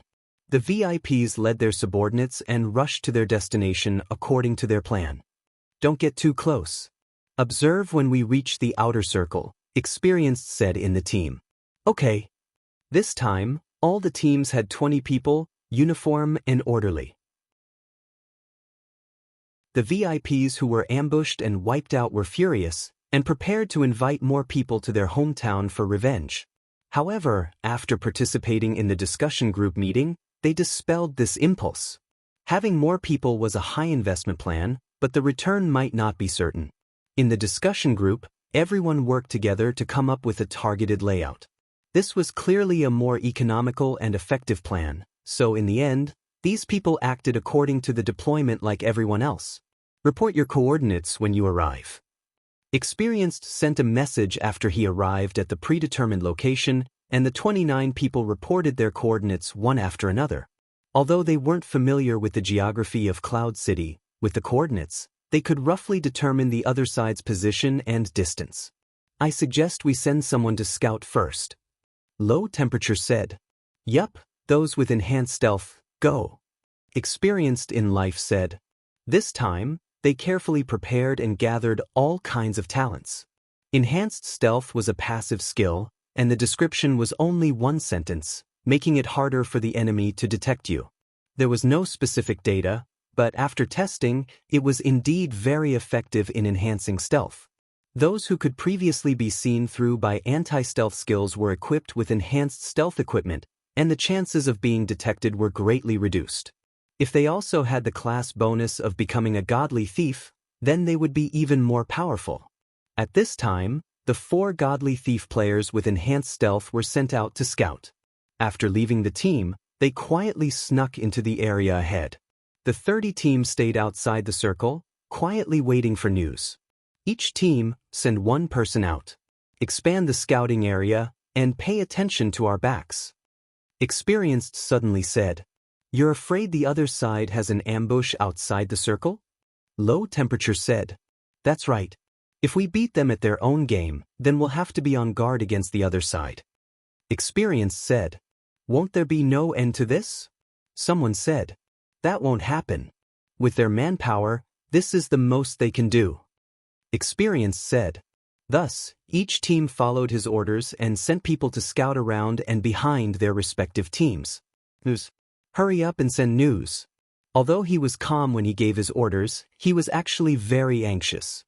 Before they received any concrete news, it was unknown whether or not their plan would succeed. He couldn't help but worry. There's an ambush inside the circle. Finally, he got the news he was looking for. 4 godly thieves who had snuck in from different directions had sent him information. Mark the coordinates, determine the area, and the number of people. Experience said. Later, the 4 godly thieves all reported the results to their respective bosses, and the bosses then told everyone in their team channel. Everyone was either discussing or making judgments based on their experience. Everything was proceeding harmoniously. The other side's ambush is clearly aimed at our predetermined location. Their people are lying in ambush in the surrounding alleys. I think there should be stealthy thieves observing the streets outside. The four of us will be in charge of the four directions in the north, south, east, and west. The four godly thieves also formed a small team and worked together. The team leader would gather the results and then report to his superiors. Okay, be careful. After receiving the report, the big shot warned. How's the situation outside? The area is relatively large, and the target is not easy to determine. I suggest sending more people. A small team was formed outside, and the team leader reported. Send another team. Experienced said. He knew the importance of intelligence work. Thus, each team sent another team. There were 60 people in the outer circle. Compared to the four godly thieves in the inner circle, it was a lot more ostentatious. After another period of torturous waiting, the godly thief group finally reported.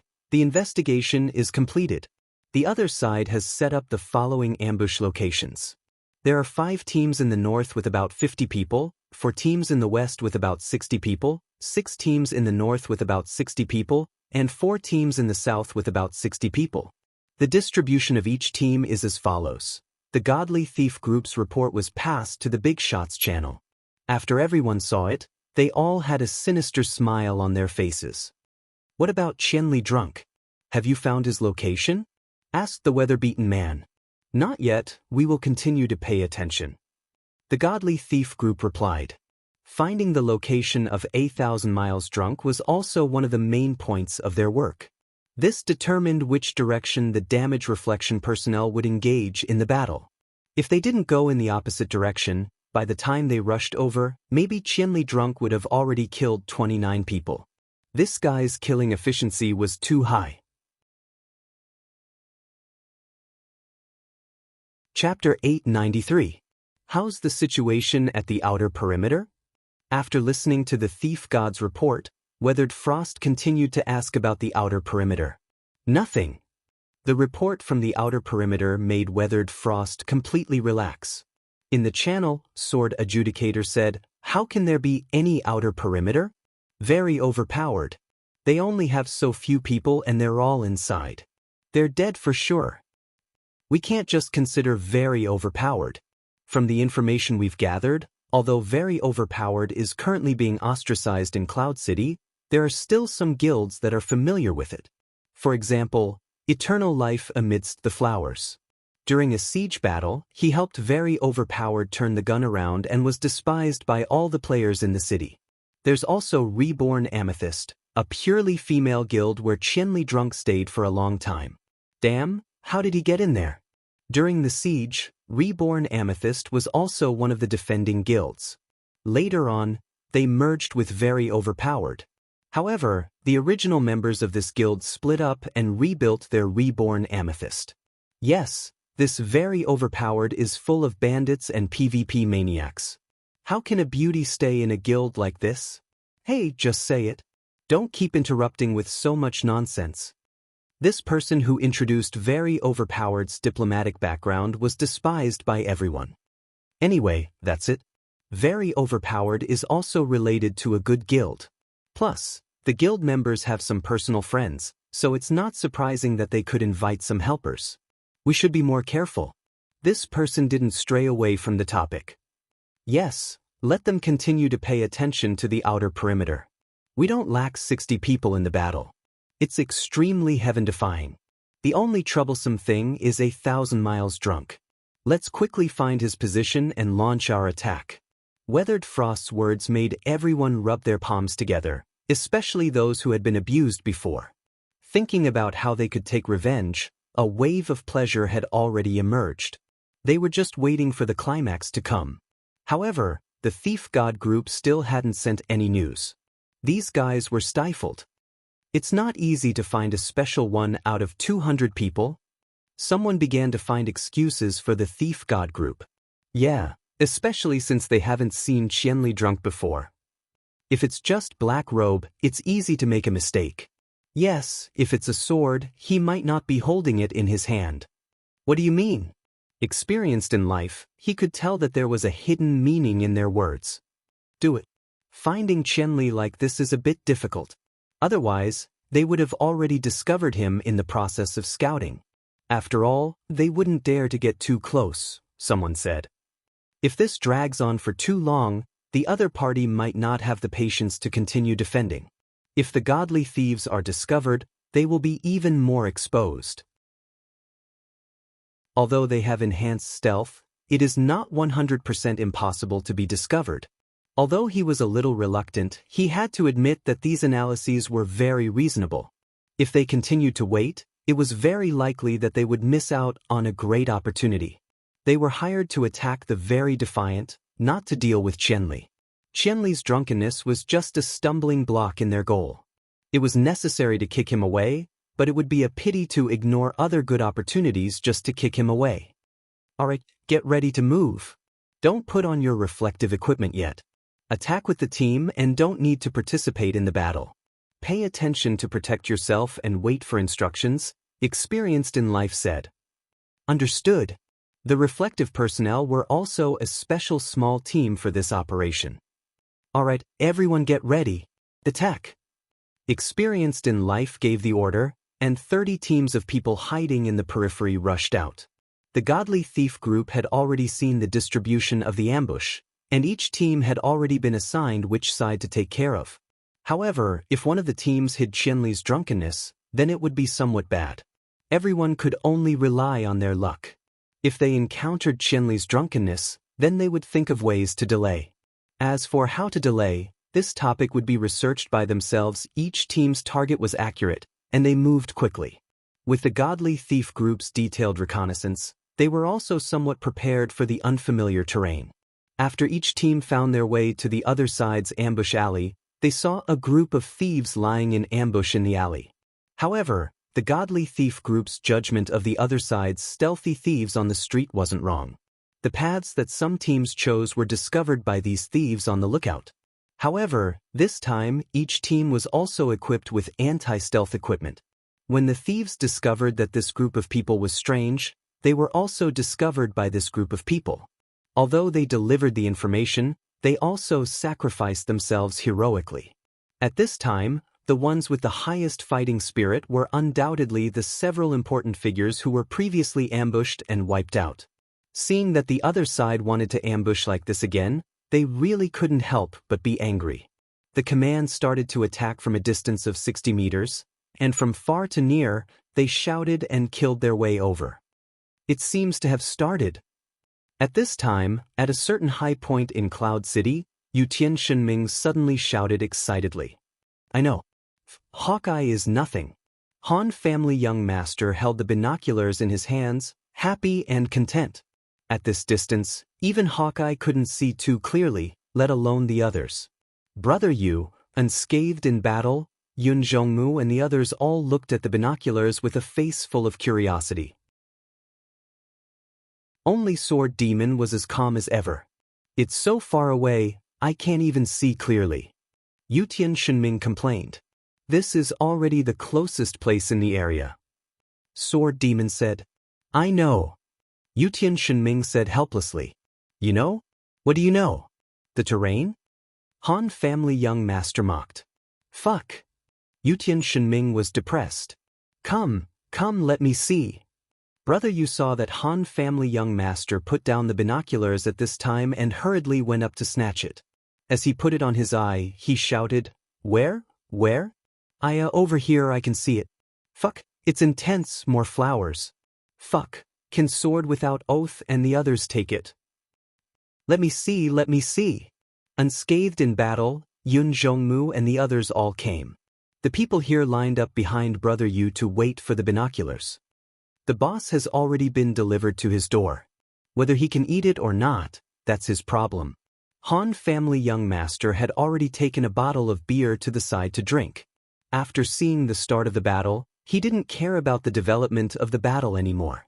Seeing everyone look over, he was even more disdainful. What are you looking at? Haven't you seen a sinister pretty boy before? What are you doing here? At this time, Gu Fei came up to the high ground from below. He ran to Moonlit Night City to wash his PK. After finding out that he had nothing to do temporarily, he played around in Moonlit Night City for a while. When he returned to Cloud City, he asked everyone where they were. After finding out that it was here, he hurried over. However, he didn't understand what they were all doing on the rooftop. Chenli, come and watch the show. Brother, you watched for a while. The people behind him were getting impatient. Unscathed in battle was about to come up and snatch the boss. Seeing that Gu Fei had arrived, he hurriedly did him a favor and used it to take revenge on Unscathed in battle who kept arguing behind him. No one seemed to have any objections to Gu Fei cutting the line, or perhaps they didn't dare to. Gu Fei didn't notice this either. He walked up and took the binoculars from Brother Yu's hands. Yo, what's going on? They're fighting again? This is great. Next time, we don't have to go to Moonlit Night City to wash our PK. Everyone was speechless. Then, they replied to Gu Fei, it's Sword Without Oath and the guy who came looking for trouble. Sword Without Oath? Why is he here? Gu Fei was surprised. Because of a sinister person. Everyone said. Gu Fei immediately looked towards Han family young master. This made everyone feel very comfortable. As expected. Speaking of sinister, there was no doubt that it was him. Even Chenli saw it that way. Everyone felt that they really agreed with him. Don't say nonsense. I'm just doing what he wants. Han family young master said. Then why does it seem like he was ambushed? Everyone said. Even a wise man would make a mistake. I didn't expect him to have already seen through our plan to get information from Yunteng. He used it to lure us out and ambush us. Han family young master sighed. Bullshit. How could you not have thought of this? You did it on purpose. Everyone raised their middle fingers. You guys actually have a certain level of understanding of my intelligence. I'm really surprised. Han family young master was surprised. Everyone felt that raising their middle fingers wasn't enough to express their current emotions. Who could invent a more intense way to express their anger? Chenli, how good would it be if you cut this guy down? Everyone looked expectantly at Gu Fei. Sword Without Oath. Was actually the real bait? Gu Fei said, your intelligence seems to be a little higher than theirs. Han family young master said. Everyone was depressed. Yunteng's line will definitely be discovered. I don't think they're that stupid. Han family young master started to explain, so they shouldn't be buying teleportation scrolls from Yunteng. Yet they did it again. Moreover, they're the same buyer as before. So naturally, they purposely used Yunteng to send a message to us, baiting us into an ambush at the teleportation point like last time. Then they ambushed us instead. So you tricked Sword Without Oath and them to die? Yutian Shenming said. Use your brain. What's the point of sending Sword Without Oath to die? Han family young master said. Whittle away their strength. You really are a genius? Han family young master sighed. Yutian Shenming was depressed. Of course he knew he was being mocked. Sword Without Oath was also bait to make them think that we've fallen for their trap. Han family young master said. If that's the case, then why didn't you tell Sword Without Oath everything? Brother, you said. If we told him everything, what would he do? He knew that the other side would surround him with hundreds of people, so he would make other preparations. Together with Rosy Cloud Space, they would have over 2,000 players set up in this area. But what about this group of opponents? They were able to discover Yunteng and come up with this plan. This means that they're very meticulous people. They beat us at our own game and we beat them at our own game. This is something that they could have predicted. But they aren't worried, because they know that we're very overpowered. Our numbers are limited. Even if we do this as long as they can detect it, then there's nothing to worry about. But if we let Sword Without Oath make preparations to beat us at our own game, they'll notice and change their strategy. So, we can only keep Sword Without Oath in the dark and let them think that we've fallen for their trap. However, their opponent is Sword Without Oath. They won't be like us, sending out 200 people without any reinforcements. Sword Without Oath's main force will rush over as soon as possible. As for whether or not he can last until then, that'll depend on his luck. So it's like that. Brother, you nodded. No matter what, you really are a despicable guy. When Yun Zhongmu first arrived, he was very careful with his words and didn't dare to say anything carelessly. But after a while, he realized that towards Han family young master, even if he was an extremely overpowered person, he still had the same opinion and attitude as them. As such, he didn't hesitate to stand with the people and continue to hate this person. "Hey, where's Qinli?" When Brother Yu turned around, he realized that Gu Fei was already gone. He went down. Unscathed in battle was calm. He was holding the binoculars that Gu Fei had given him.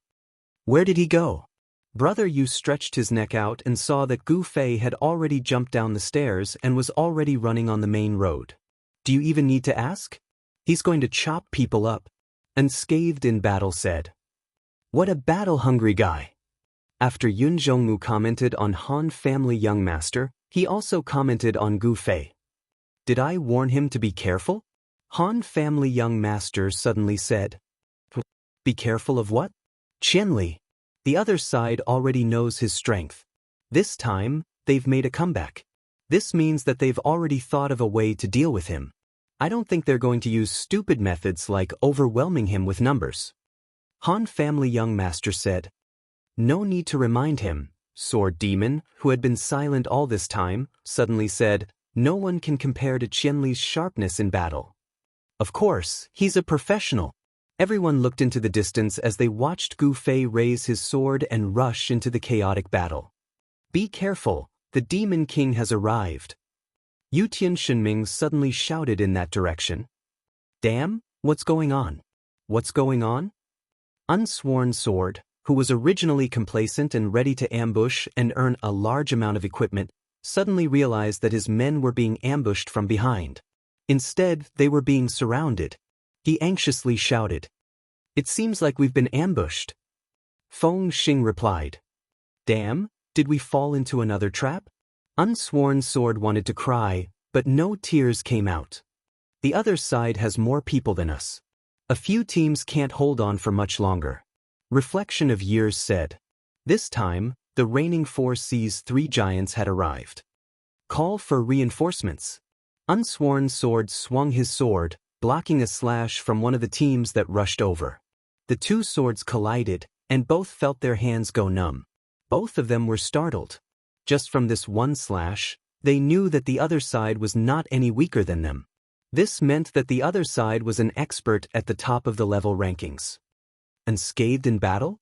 The other side asked in a deep voice, and another slash was already coming. What did he say?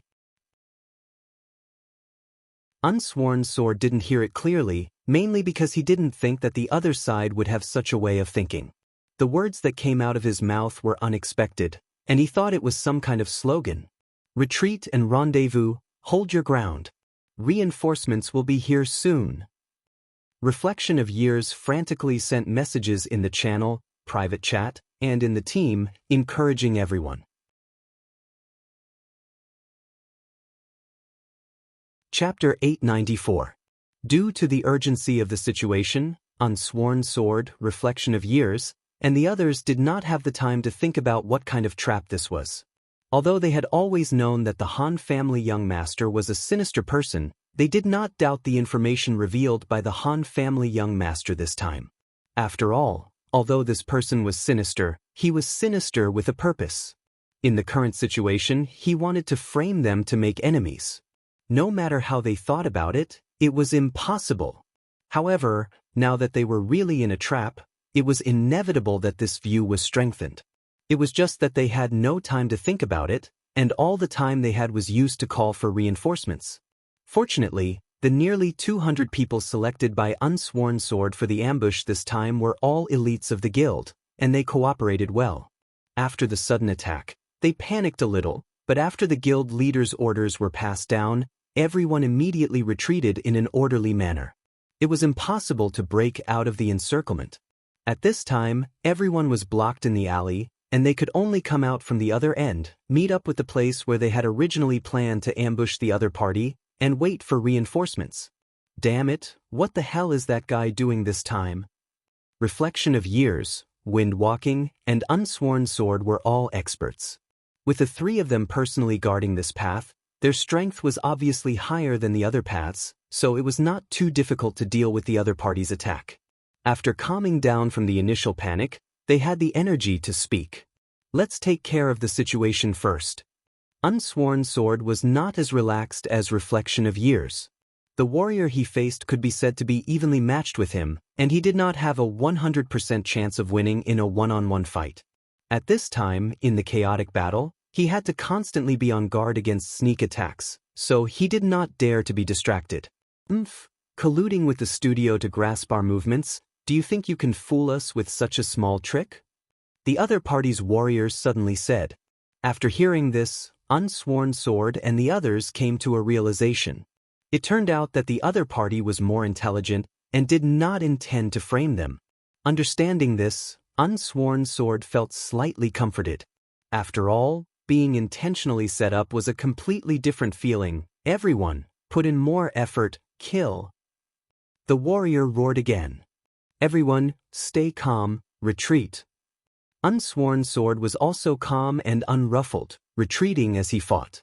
He did not intend to fight to the death with his opponent here. Both sides of the chaotic battle had taken damage from each other. The players from the various major cities had the advantage in numbers, and the players from reigning the four seas were well versed in their teamwork. This was especially true after the players from reigning the four seas had retreated and regrouped with each other. Their combined might increased to a whole new level, and they were actually able to hold their own against the larger group. Hold fast. Wait for reinforcements. Sword Without Oath would send this message every once in a while to remind everyone. This was to prevent anyone from losing their cool and getting hot-headed and fighting with their opponents. Unsworn Sword was also very experienced. He could tell that although his opponents were strong, their coordination was very rusty. This was not obvious during the previous team battles. However, now that both sides had gathered, this flaw was immediately magnified. Under such circumstances, Sworn Sword's confidence grew. As long as they did not act rashly and make mistakes, even if they could not defeat their opponents, they would have no problem holding on until their reinforcements arrived. If Sworn Sword could see the problem, how could these big shots and experts who were about the same level as him not notice it? The commander, who had experienced many hardships, was already frowning as he said to level 1 hypothermia beside him, "Don't you think something's wrong?" "What do you mean?" "Extremely overpowered. Isn't it a newly formed guild? But look at these people, their coordination is very good. How could they have developed such a good coordination in just a few days?" Experienced many said. The original team that defies the natural order should be as you said, but later on, they had some people from the Moonlit Night City's 10 Meetings Alliance joining them. This group of people's numbers are actually above the original team that defies the natural order. They have been working together for a long time. If they are the foundation and supplemented by the original team that defies the natural order, it is not impossible for them to cooperate well. First low temperature analyzed. After hearing this, Experienced many nodded his head. This is a very effective method. However, if they suddenly accept a team with more people than their own guild, aren't they afraid that the other side will take over? Extremely overpowered experts can hold them back. Level 1 hypothermia said indifferently. Experienced many nodded his head and understood what level 1 hypothermia meant. The core experts of extremely overpowered were all famous in-game experts. They had personally witnessed the terror of Qianli's One Drunken. This was something normal guilds didn't have. Speaking of experts, why haven't we seen Qianli's One Drunken yet? Experienced many said. I haven't seen Sword Demon either. Level 1 hypothermia said. Could it be that we've outsmarted ourselves? Did the 20 teleportation scrolls make them think that they don't need to send out such top-tier experts? But Sword Demon is the guild leader. No matter what, he should personally lead them, right? Level 1 hypothermia said. Let everyone pay attention. Experienced many said. He sent a message in the team chat, telling everyone to pay attention to the movements of the other side's experts. Hey, don't you guys think that these guys are a bit strange? Repeated many said. Are you saying that there's a problem with their coordination? Experienced many laughed. The problem with their coordination can be explained, but right now they're clearly putting up a strong front. It's like they're waiting for reinforcements. Repeated, many said. Qianli's one drunken still hasn't appeared. Level 1 hypothermia suddenly said. If he still hasn't appeared at this point, it can only mean that he isn't here. Another person analyzed along this line of thought. Everyone, pay attention to our backs. Experienced many immediately ordered. Maybe there will be more reinforcements? But we've already analyzed the extremely overpowered power relationships.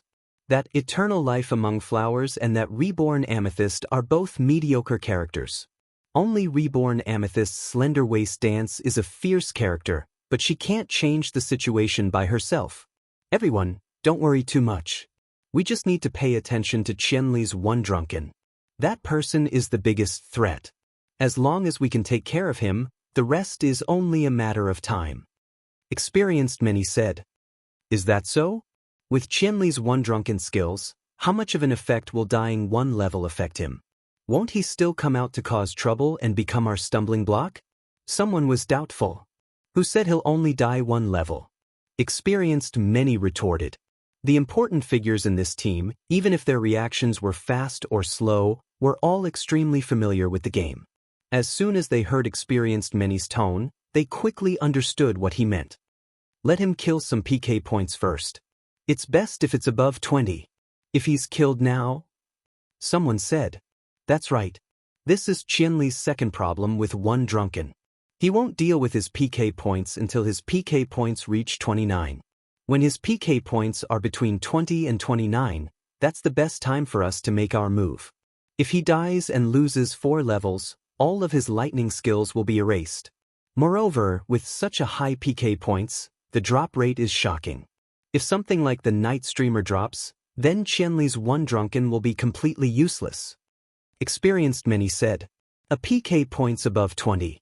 That's over 20 levels. Someone sighed. It is also to avoid greater sacrifices, said the weather-beaten man. Everyone nodded. Indeed, if it was just a normal level, how much difference would there be between a drunken Qianli at 42 and a drunken level 43? Moreover, a deceptive method like reflected damage could only be used once. After that, it would at most be limited. So this time, they had to make full use of it. It would be best to cripple Qianli with one drunken. This is a good opportunity. Qianli isn't with them. If he appears alone, then no one will remind him of his opponent's reflected equipment. This will save us a lot of time. Low Temperature First Class said. It looks like even luck is on our side this time. Experienced many laughed. Have the people from Reflected Team be on standby. Qianli might appear soon. The people from Reflected many were on standby. As the secret nuclear weapons of this battle, they didn't participate in the front lines. They were only with the priests at the back of the team. Most of their members were warriors. This was an arrangement out of caution. Although there were many priests with high vitality, it was too unusual for a group of priests to suddenly rush up and fight with Qianli. In order to prevent Qianli from becoming suspicious, it was safer to have warriors. The Reflected Team players who had such a heavy responsibility were a bit nervous. They were afraid that they wouldn't be able to complete the important mission that their organization had given them. They were even hoping that Qianli wouldn't appear so that they wouldn't have to bear such a heavy responsibility. At this time, when they received the order that Qianli might appear at any time, everyone took a deep breath. One of the warriors who was the leader felt that he should act like a leader. After calming himself down, he comforted everyone. Actually, this isn't that hard. When we see Qianli appear, we just have to find the right opportunity to surround him. Find the right opportunity? What kind of opportunity is that? Someone asked. Don't be too abrupt. Don't be too prepared. Just act naturally, like a natural reaction in battle, the leader said. That's hard. Someone said in pain. You've always done this kind of thing in PvP, right? The leader said. But I don't know what to do if I suddenly have to do it intentionally. Relax. Forget about your equipment. Just pretend that you're going to kill Qianli. The leader said and suddenly thought of a good idea. That's right. Forget about your equipment. Completely forget that we're going to kill him.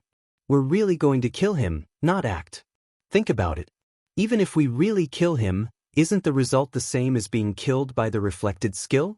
After saying that, the leader let out a long sigh. Now that you put it that way, it really does seem a lot simpler. Everyone realized that this was indeed an effective idea.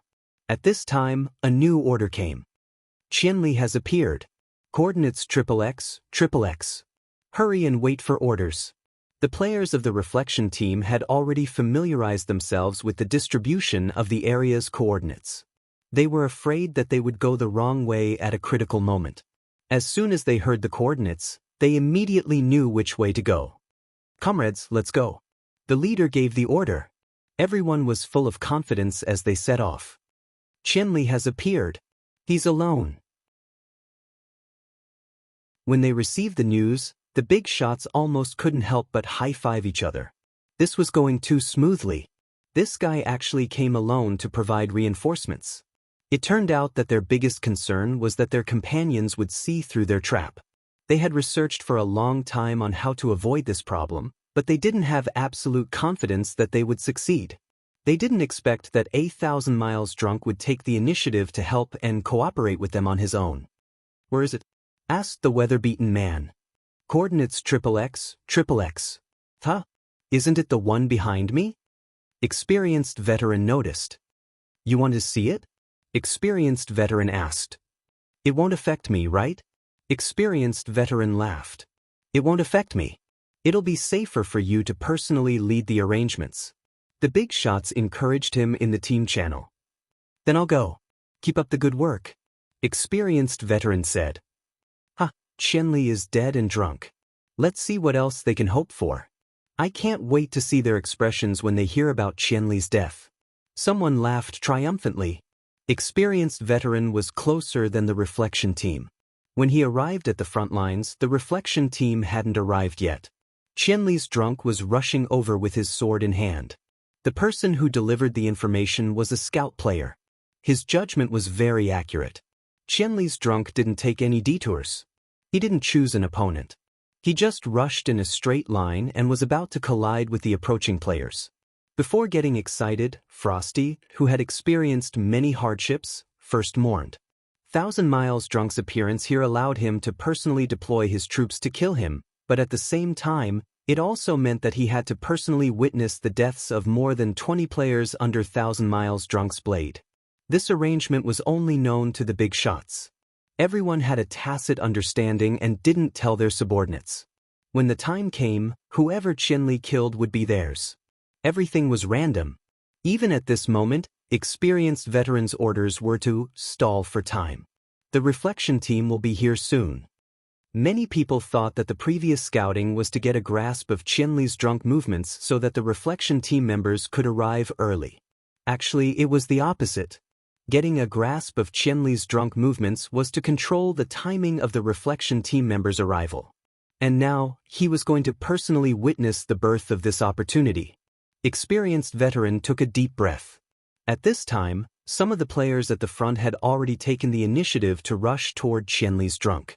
Experienced veteran suddenly felt a little sad, even though he didn't know these players.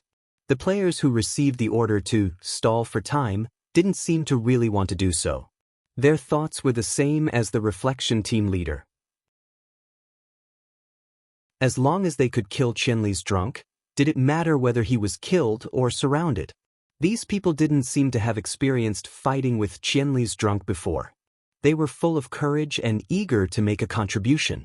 When they surrounded him, experienced veteran even felt a little worried. He was afraid. He was afraid that Qianli's drunk would make a mistake and die before he could kill 20 people. Then experienced veteran realized that he had once again underestimated Qianli's drunk.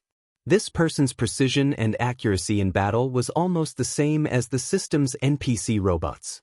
And his fighting style was ever-changing, which NPCs could never achieve. The players who surrounded him were cut down like vegetables. The white light of death served as a foil to his absolute confidence. Experienced veteran already knew that this person might make mistakes in other areas, but he probably wouldn't make such mistakes in battle.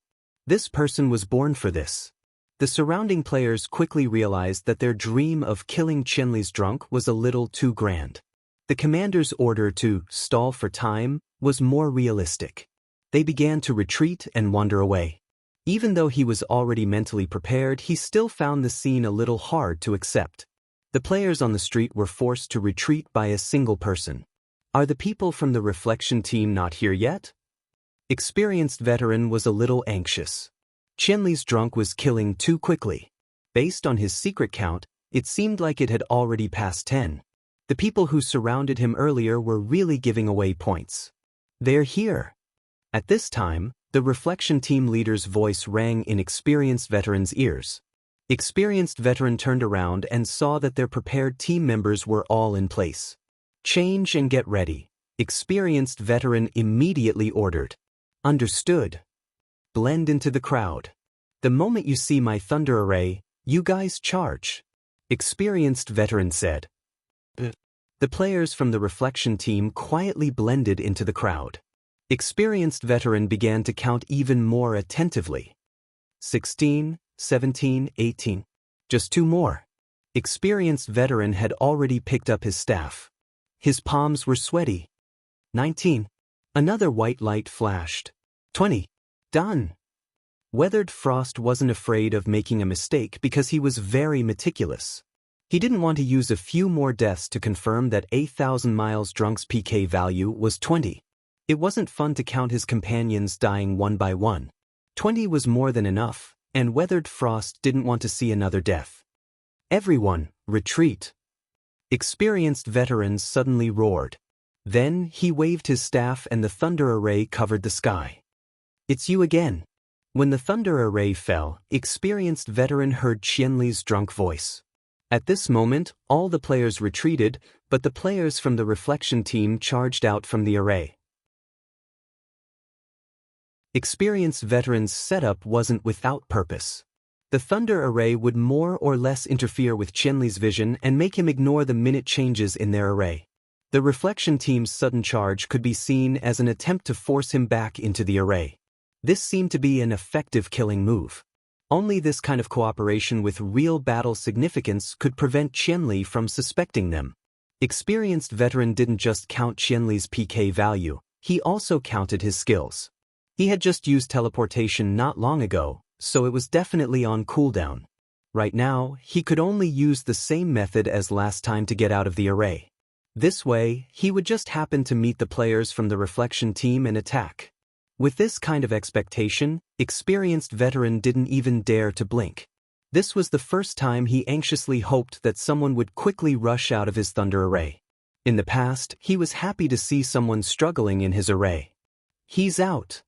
The eyes of the reflection team's leader were wide open.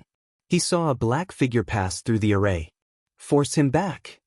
The reflection team's leader was very immersed in carrying out experienced veterans' tactical arrangement. As a result, he saw the sword mercilessly greet him. Success. Experienced veteran clenched his fists in excitement.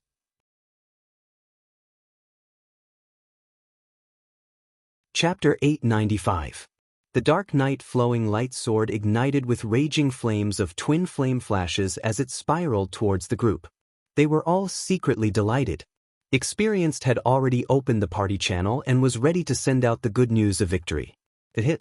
The first player who was hit by Gu Fei had a hard time not to shout out in excitement. Seeing his health drop, he was unprecedentedly excited.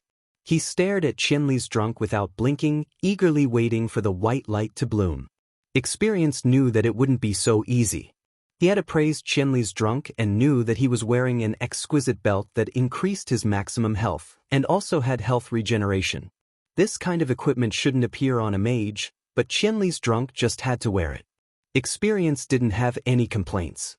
Thinking about this guy's close combat style that went against normal mages, it was reasonable for him to have equipment that increased his survivability. However, this equipment gave them a lot of trouble. Reflective equipment had to establish 2 aspects of data. One was the probability of reflection, and the other was the degree of reflection. No matter how high the reflection was, it couldn't be accumulated to 100%. They tried their best to scavenge this type of equipment from the main cities, but the highest number they got was only 61%. This was already at the cost of a portion of the reflection rate.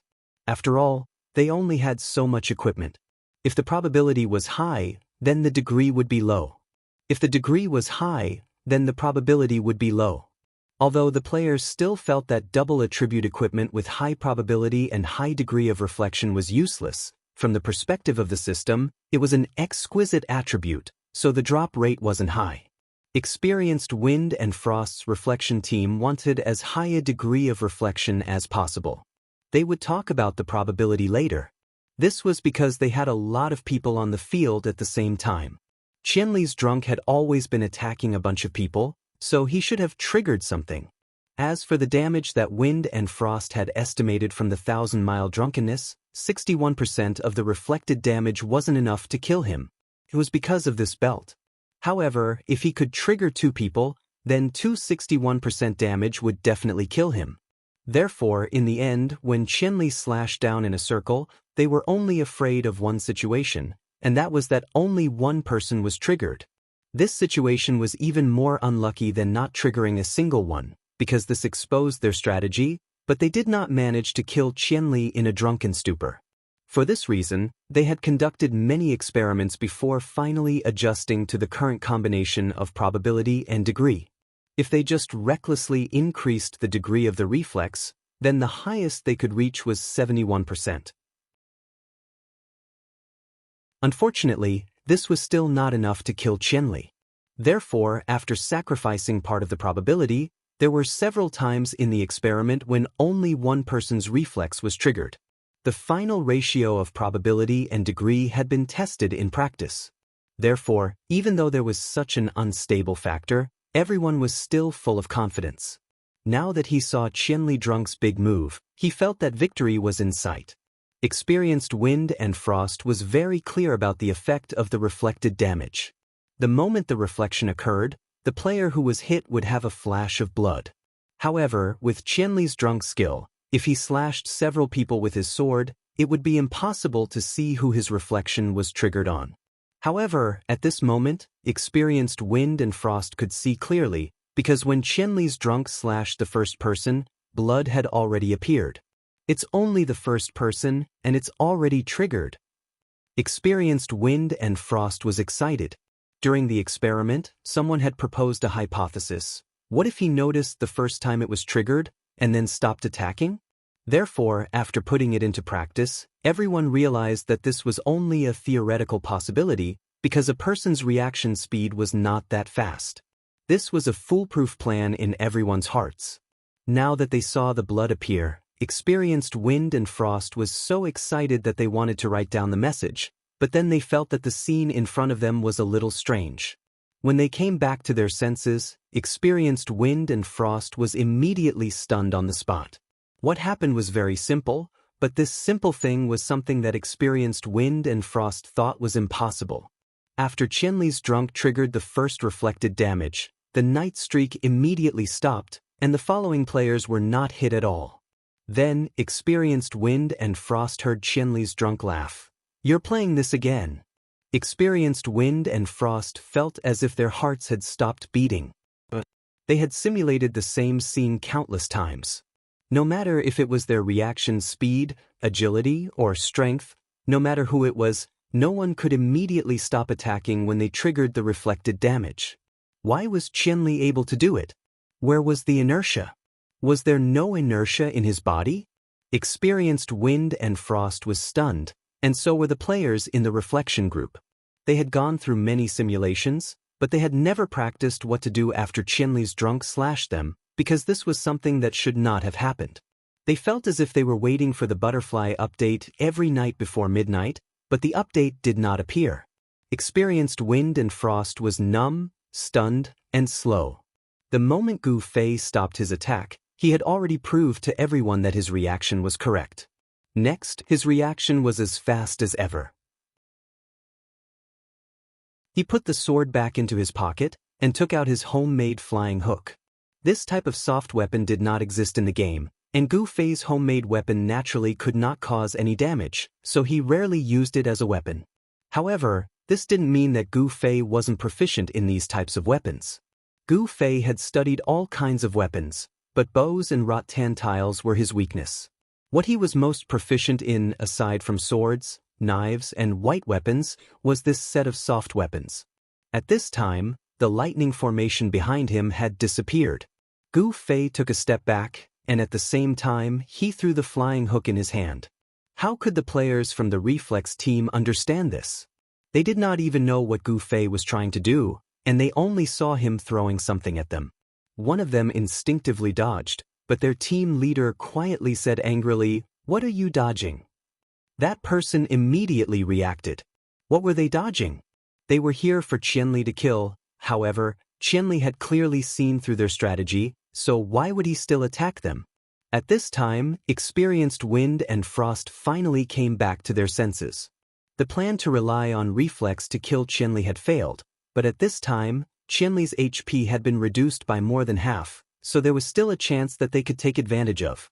Attack. There is no need to be afraid of him. Experienced Wind and Frost shouted. The people from the reflex team had an epiphany.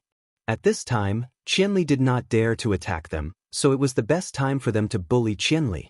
They could completely do whatever they wanted. Attack! The team leader gave the order, and the players from the reflex team pounced forward like hungry tigers. However, how could these people with high HP have the speed of Gu Fei? They saw Gu Fei weave through them, and the rope in his hand continued to fly. No one knew what he was doing. They could only see the rope swaying back and forth, and they couldn't even see where it was flying to. They couldn't even take the initiative to hit it. They couldn't hit it, and they wanted to reflect it, but it didn't attack them. The players from the reflex team quickly became dispirited, and they could only feel depressed. Experienced Wind and Frost quietly watched the battle, and began to quietly deploy the other players. Although the players from the reflex team were unable to kill Qianli's drunk, they were able to control him well. Qianli did not dare to attack them, and he was swinging something in his hand as if he was jumping a rope. Experienced Wind and Frost quickly woke up from his disappointment, and he hoped that he could seize the opportunity that was hard to come by. The players immediately began to move under Experienced Wind and Frost's orders. Experienced Wind and Frost wanted to quickly surround Gu Fei while the players from the reflex team were entangled with him. The players moved quickly, and the players from the reflex team had also made a huge breakthrough. They continued to work hard, and finally forced Gu Fei into a corner. The team leader was ecstatic. He raised his greatsword and was about to slash down, but he felt that he was stopped by some force. The guy next to him cried out in pain and bumped into him. "What are you doing?" The team leader was shocked, and he was already bumped into by this person. Immediately after, there was a second ouch, and another player fell to the side as if he was possessed. The team leader calmed down and looked, and only then did he realize that they had all been entangled by the rope at some point in time. How did they do it? The team leader was about to break down. They had all been entangled together without realizing it. Thus, when he raised his arm, he knocked over the person next to him. The person who was knocked over would drag down the next person, and then the next person would be knocked over. This Qianli was drunk, and no one knew what kind of slipknot he had made. The members of the reflex team tumbled tighter and tighter, and soon they were all in a ball. They were all covered in dirt, and they went to look for the end of the rope. Experienced Wind and Frost was also shocked to see these guys fall into a ball by Gu Fei's magic, but his plan was still completed. While Gu Fei was entangled with the players from the reflex team, he had already locked him in the street. The roof behind Gu Fei was in flames, and Experienced Wind and Frost was actually directing the mage to bombard that place continuously to prevent Gu Fei from teleporting to the roof. Experienced Wind and Frost had already considered all these details. "Once Qianli is drunk, you won't be able to escape," Experienced Wind and Frost shouted out. As he finished his arrangements, he also called for reinforcements. Their people were in this area, and soon they would have a thicker force piling up on the street. "Oh, you think I won't be able to kill my way out?" Gu Fei said. "I'm not sure about that, but I'm sure that if you kill your way out of here, your PK value will undoubtedly be over 30, Experienced Wind and Frost said. "Looks like this is unavoidable." Gu Fei looked at the blocked streets and sighed. When the system guards move out and we work together to stop them, what do you think your chances of winning are? Experienced Wind and Frost wasn't afraid to say his plan. Looks like I'll have to, archers. Experienced Wind and Frost waved his hand, and the archers on his left and right shot out arrows. You want to teleport? Experienced Wind and Frost sneered when he saw Gu Fei dodge the arrows. No, I want to drag you down with me. Gu Fei rushed towards Experienced Wind and Frost. Lightning formation. Experienced Wind and Frost waved his staff, followed by a flaming 3,000 layers of flames and falling fire wheel. He didn't throw them into the lightning formation, but at his feet. However, the moment the flames rose, he had already teleported away. In the lightning formation, there were other mages who had already cast spells. This was all part of Experienced Wind and Frost's plan. The lightning formation couldn't trap Qianli the Drunkard's movements. It was only used to block Qianli the Drunkard's vision. If Qianli the Drunkard teleported out of the formation, he would fall right into the 2 fire spells that Experienced Wind and Frost threw out. Experienced Wind and Frost's attacks weren't bad either. He believed that these 2 spells would be enough to kill Qianli the Drunkard, who didn't have much health left. Qianli the Drunkard is finally going to die, right? Just as he was thinking about this, a strange yet familiar feeling suddenly appeared on his body. He looked down and found that his body was glowing with a bloody light, and in the blink of an eye, his life had reached the bottom. This. Experienced Wind and Frost had just said this word when he felt everything in front of him disappear. When the light came back, he saw the familiar Mage Academy in his hometown. Reflected damage. It was the reflected damage that killed him. How did this happen? Experienced Wind and Frost had returned to his hometown, so naturally, he was automatically removed from the team. While everyone was frantically asking for information, Experienced Wind and Frost sent a message to the Reflex team leader. What's going on? Qianli the Drunkard pushed us into the lightning formation. We wanted to take off our equipment, but it's too late. We're all stuck. The Reflex team leader was very depressed. Reflex didn't mean that they wouldn't take damage. At this moment, their team was completely wiped out, but everything that had happened before was still vivid in their minds. The moment the lightning formation fell and the mages attacked, they all thought that Qianli the Drunkard was dead for sure. Who knew that Qianli the Drunkard's teleportation didn't go forward, but instead retreated to the back of their group. This is the only way he can live a little longer. Just as the Reflex team members were thinking that, Qianli the Drunkard's palm had already condensed lightning, and he pushed it towards them. Is he trying to kill himself? Some people thought, but those who were attacked realized that the attack was extremely light. Even though there was no damage, it didn't affect the effect of the skill. The Thunder Palm pushed them. That's right, it was them, not just any one of them, because they had been wrapped up into one. Although they had been trying, they still hadn't found a clue. With so many people, it was theoretically impossible to push them. However, the Thunder Palm was a spell, and spells did not follow the principles of physics. The group of people moved. Although they moved slowly, and although they did not move far, they still could not resist being pushed into the Thunder Light Array. They were already very close to the Thunder Light Array. They were attacked, and they suddenly realized the problem. But it was all too late. They were all dead, and in the process, even they didn't know how many people had died.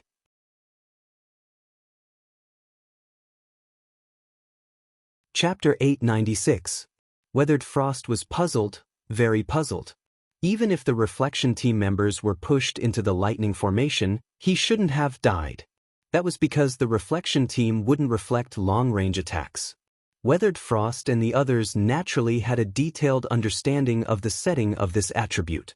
However, no one cared about the question that Weathered Frost was struggling with. Everyone was more concerned about whether or not Qianli had died from getting drunk. Weathered Frost didn't know, and the Reflection team members who had the heavy responsibility of killing Qianli didn't know either. They wanted to kill Qianli, but in the end, they were the ones who died. Weathered Frost looked at his losses and couldn't help but wail. He was extremely depressed. After dying, he had actually dropped 2 levels. This was because he now had an additional 3 PK points. Without a doubt, these PK points belonged to the Reflection team members. They were pushed into the lightning formation and bombarded with spells. Not a single one of them survived, and 3 of them lost their PK points to Weathered Frost. Then Weathered Frost himself died, and dropped 2 levels. How unlucky! Weathered Frost was depressed. Not only had he been killed for no reason, but he had also died with PK points. What was even more tragic was that there was no one to comfort him.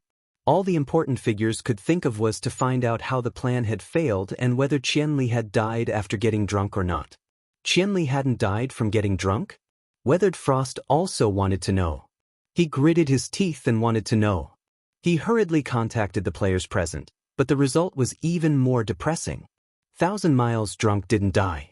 He didn't get involved in PvP, but after killing a bunch of them, he casually left. There was no problem with the encirclement that Weathered Frost had set up. The problem was that outside reinforcements had suddenly arrived and easily rescued Qianli from getting drunk. There was another piece of news that made Weathered Frost feel depressed. The Reflection team had been pushed into the lightning formation, but he was the only one who had died. Other people's Heavenly Flame Wheel and Fire Tree 1000 Layers flames were undoubtedly long-range spells. Could it be that his lightning array wasn't a long-range spell according to the system's judgment? But this definitely wasn't a close combat spell. The only meaning behind Wind and Frost's death was that he had a completely new understanding of his own skill, lightning array. Wind and Frost wanted to cry, but no tears came out. What should we do now? He had already answered the inquiries from the big shots. He had briefly explained the process, and no one was angry after hearing it. It was impossible to stop attacking the moment the reflected damage was reflected. This was the answer they collectively came up with in the process of practice. But now, Qianli was so anti-human when he was drunk, and he did it. What else could they say? This could not be said to be the responsibility of those who had experienced hardships. He's a cheat, he's definitely a cheat. Qianli's supporters were getting more and more. Feng Shuang, where are you now? Someone finally expressed his concern for Feng Shuang's current situation. Where's my hometown? Do you have a scroll to pass through? The man asked. Yes, but we got it from Yun Teng. Wind and Frost said. Buying the scroll from Yun Teng was their plan.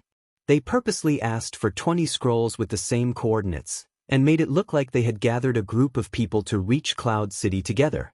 Now it seemed like the other party had fallen for it, but Qianli was still unable to deal with it. That can't be used for now. The other party hurriedly said. I know. Wind and Frost said. The coordinates on the scroll were currently the position that Very Overpowered was defending. Teleporting here was like sending a sheep into a tiger's mouth. Wait a moment or find another scroll. We'll deal with it as soon as possible. The other party told Wind and Frost. What happened to Qianli's side, in the end? Wind and Frost really did not want to mention this name at this time. Sigh, they said some people came and helped him break through. This Very Overpowered really did have some external help. However, we can't overturn the situation right now. 1,000 Miles Drunk is also restricted by his PK points. We've bought some time. Now we're organizing our attacks. Let's take down this group of people first. Then you guys can do it. I'll come over after I find a scroll. Wind and Frost sighed. Not being able to kill Qianli's drunk was still a big problem. At this time, he could only take one step at a time. Wind and Frost thought about it as he headed towards the direction of the main city's mailbox. He had contacted some teleportation scroll sellers. Although they hadn't reached an agreement yet, he still had to go to the mailbox to pick up the goods. Hey, the person in front. Suddenly hearing someone call out to him, Wind and Frost didn't think too much of it. He just casually turned his head. After replying, he suddenly felt that something was wrong. Very wrong. So he turned his head again. The black-robed mage, the purple-black sword, this. Wind and Frost directly teleported a few meters away and started running. He looked left and right to see if there were any forks in the alley. Use the terrain, I have to use the terrain. This is my main city, I have to use the terrain to get rid of him. Wind and Frost's heart was beating wildly. He tried his best to explore the surrounding terrain. At this time, even if there was a mouse hole, he would probably jump into it without hesitation.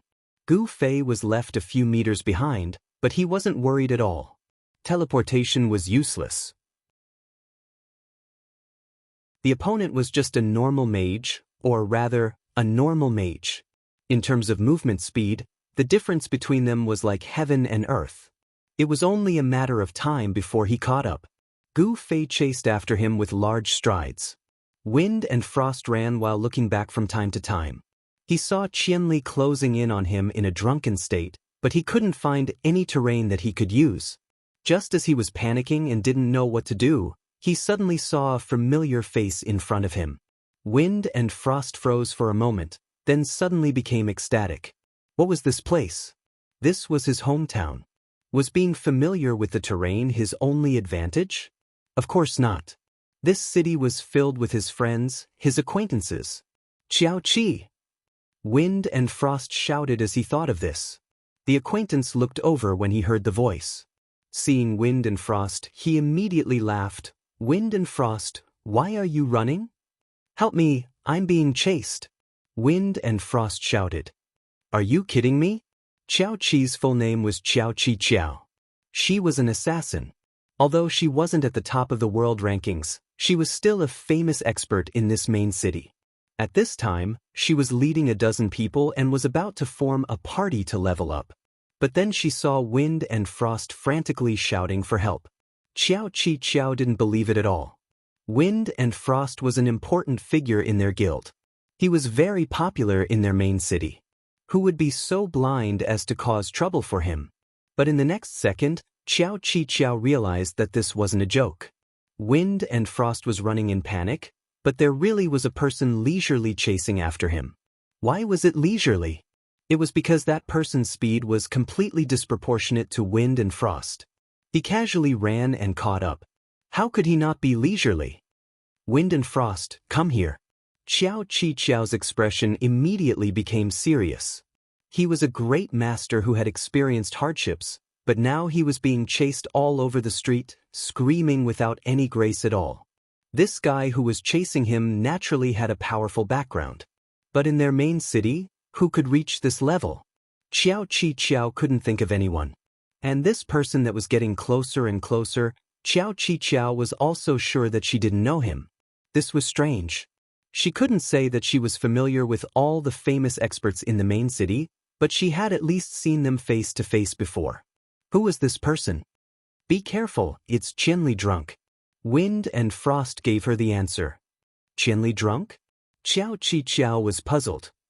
Cloud City's Qianli drunk is very powerful. You deal with him for a bit, I'll call for more people. His PK points are very high right now, so he should have some misgivings. A person who had gone through hardships was panicking, but his mind was still clear. 1,000 miles drunk had actually chased him to his hometown so quickly. He definitely wouldn't have had the time to clear his PK points. He probably still had more than 20 points. Qiao Qi Qiao had at least a dozen people here. Did he have the guts to kill them all? If he hurriedly used his home advantage to call for reinforcements and surrounded him while he was PKG, how would he be able to save him this time? Qianli drunk, you're too careless. Just thinking about it caused Weathered Frost to grow even more excited. He began to crazily send out messages to his friends list. Players from the guild, players from the outside world, male and female, online and offline. In any case, he had sent out messages to all of them. He had even sent out messages to the major players of Cloud City. These people were completely confused. They all sent messages asking Weathered Frost what he was doing. Qianli drunk. At this time, Qiao Qi Qiao had already led a group of people to block the street. They were vaguely surrounding Gu Fei. At a glance, it was obvious that they were a group of friends that often leveled together. Just for you. Gu Fei was very polite. I'm Qiao Qi Qiao, you don't know me. Qiao Qi Qiao knew that her fame was far from reaching the world. After a simple introduction, she immediately said, Wind and Frost is a good person. How did he offend you? Qiao Qi Qiao was also a quick-witted person. As soon as she saw Wind and Frost come over, she hurriedly called for reinforcements. She had more than a dozen people, and he was only calling for him to deal with them. Moreover, his tone was quite forceful. She reckoned that this Qianli drunk really was as strong as the rumors said. Qiao Qiqiao was proficient in online games and YY novels. She had often seen this kind of gorgeous strong person. As a result, she didn't have the slightest bit of confidence in having more people on her side. It's not a personal grudge, Gu Fei said. Then, it's probably self-defense, Gu Fei said. The group of people looked at each other in dismay. Chasing people all over the street, who would believe him if he said it was self-defense? This doesn't seem like it, Qiao Qiqiao said. Gu Fei was about to answer when suddenly a female voice came. What's going on? Why are you all chatting? Where's the target? Did you lose him? Everyone looked towards the direction of the voice. A girl dressed in red was rushing over at high speed. She hadn't even arrived in front of them, yet she was already firing off a barrage of questions. I'm here, Gu Fei said. Then hurry up. Why are you so long-winded? Slender Waist Dance said. Let's begin. Gu Fei nodded. He waved his sword and shouted, Wanted mission. It's nothing. McWay. If you want to chat, wait. Butterfly knot. Yesterday's chapter made a mistake. The thing that increased Gu Fei's HP wasn't the belt. It was the necklace, Wind's Protection, from the Wanted Mission series. I misremembered. Cough. Did anyone notice? I don't think so.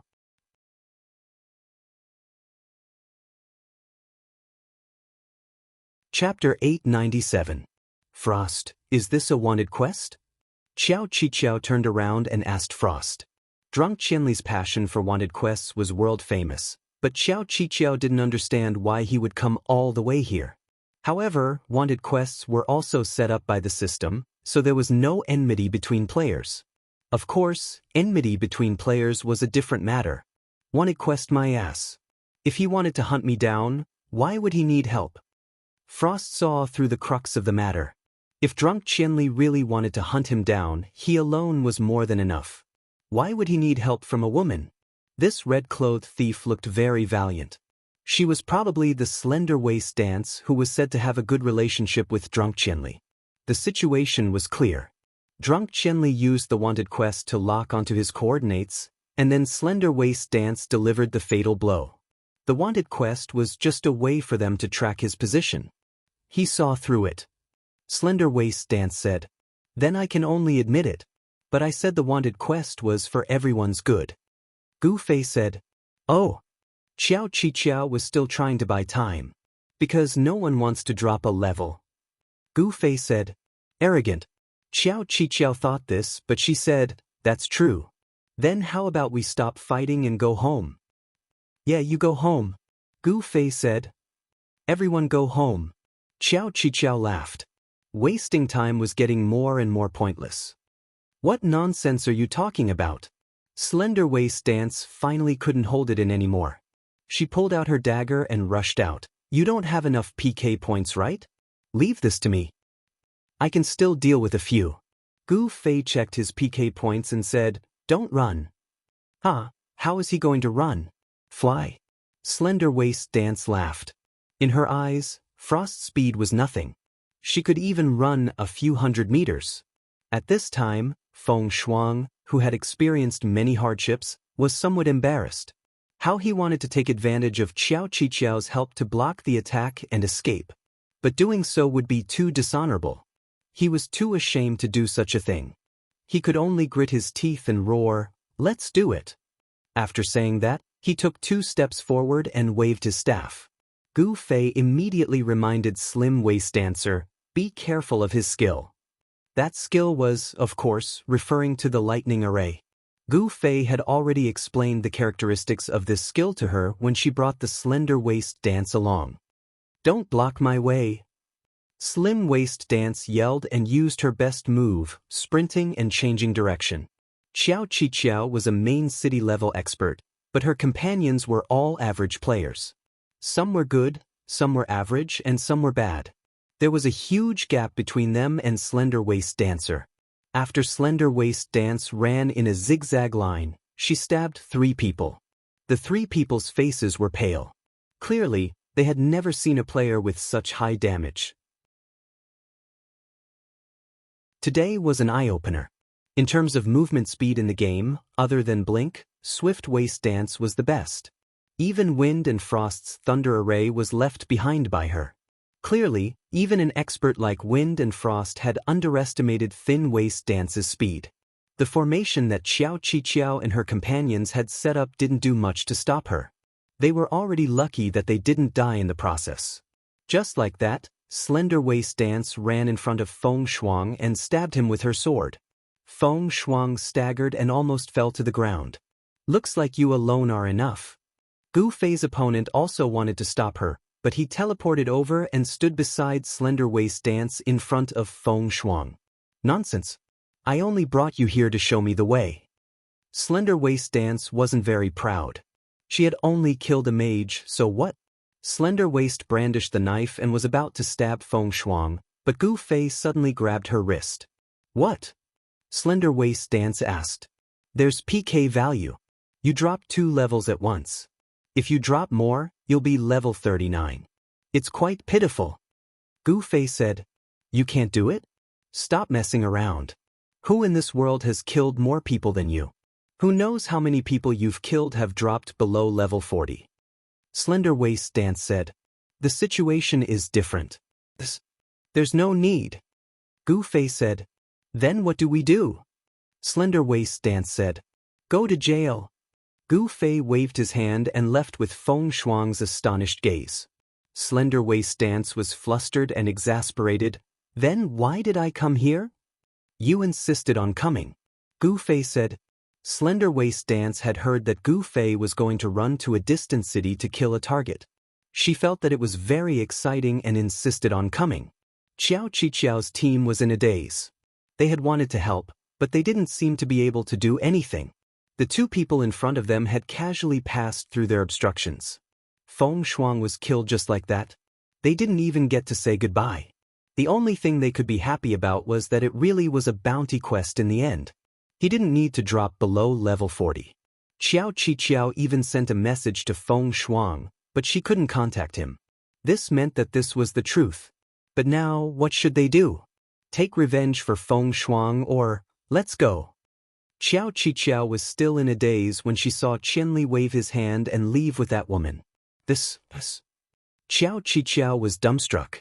She seemed to have done something, but at the same time, she didn't seem to have done anything.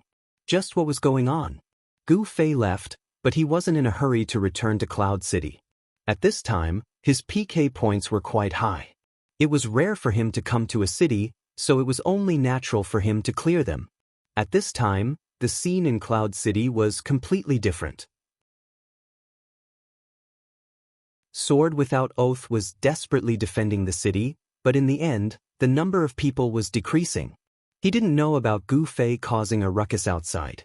He only felt that the pressure was getting heavier and heavier. Messages urging for reinforcements were sent out as soon as they could. Those who were online had already expressed that they were rushing over. Sword Without Oath could only pray in his heart. It's only a matter of time before we take them down. Someone said in the party channel. Feng Shuang died and left the party. However, they didn't immediately choose a new commander to replace him. Currently, if there were any problems, they would discuss it. The situation was already under their control. There weren't any sudden situations that required them to immediately make a decision. What about Qianli? When this question was brought up, everyone went silent again. When Qianli finished clearing his PK points would probably come back. What should they do when that happened? Were they just going to watch him kill 29 people and clear his PK points? Was he going to treat them like a supermarket? Maybe that's all we can do. Brace ourselves and kill these people first. That way, we'll be able to answer to Ying Qi, right? Someone said. If we can't deal with Qianli, will Ying Qi be satisfied? Another person said. He probably won't be satisfied. If we can't kill Qianli, how many points do you think we'll get for this mission? Another person said. Everyone went silent again. They all had a feeling that if Qianli didn't die from drunkenness, then they wouldn't be able to kill very overpowered. They were all gaming experts and understood this situation very well. As long as there was an expert that didn't fall and didn't give up, then the guild would eventually stand up again. This probably wouldn't be Ying Qi's goal, right? His goal was obviously to disband the very heaven-defying society, completely and utterly disband. There's a group of people coming from the West Street. In the silence, someone suddenly sent an enemy report. The important figures all received the reports from their subordinates and then took them out to discuss. How many people are there? Someone asked again. In the time that Wind and Frost wasn't here, he and Level 1 Hypothermia made more decisions and orders. A few dozen people. They've already started fighting. The important figure who was in the West Street replied. There are people coming from the east. There are people coming from the north as well. There are enemies coming from the 2 South Streets at the same time.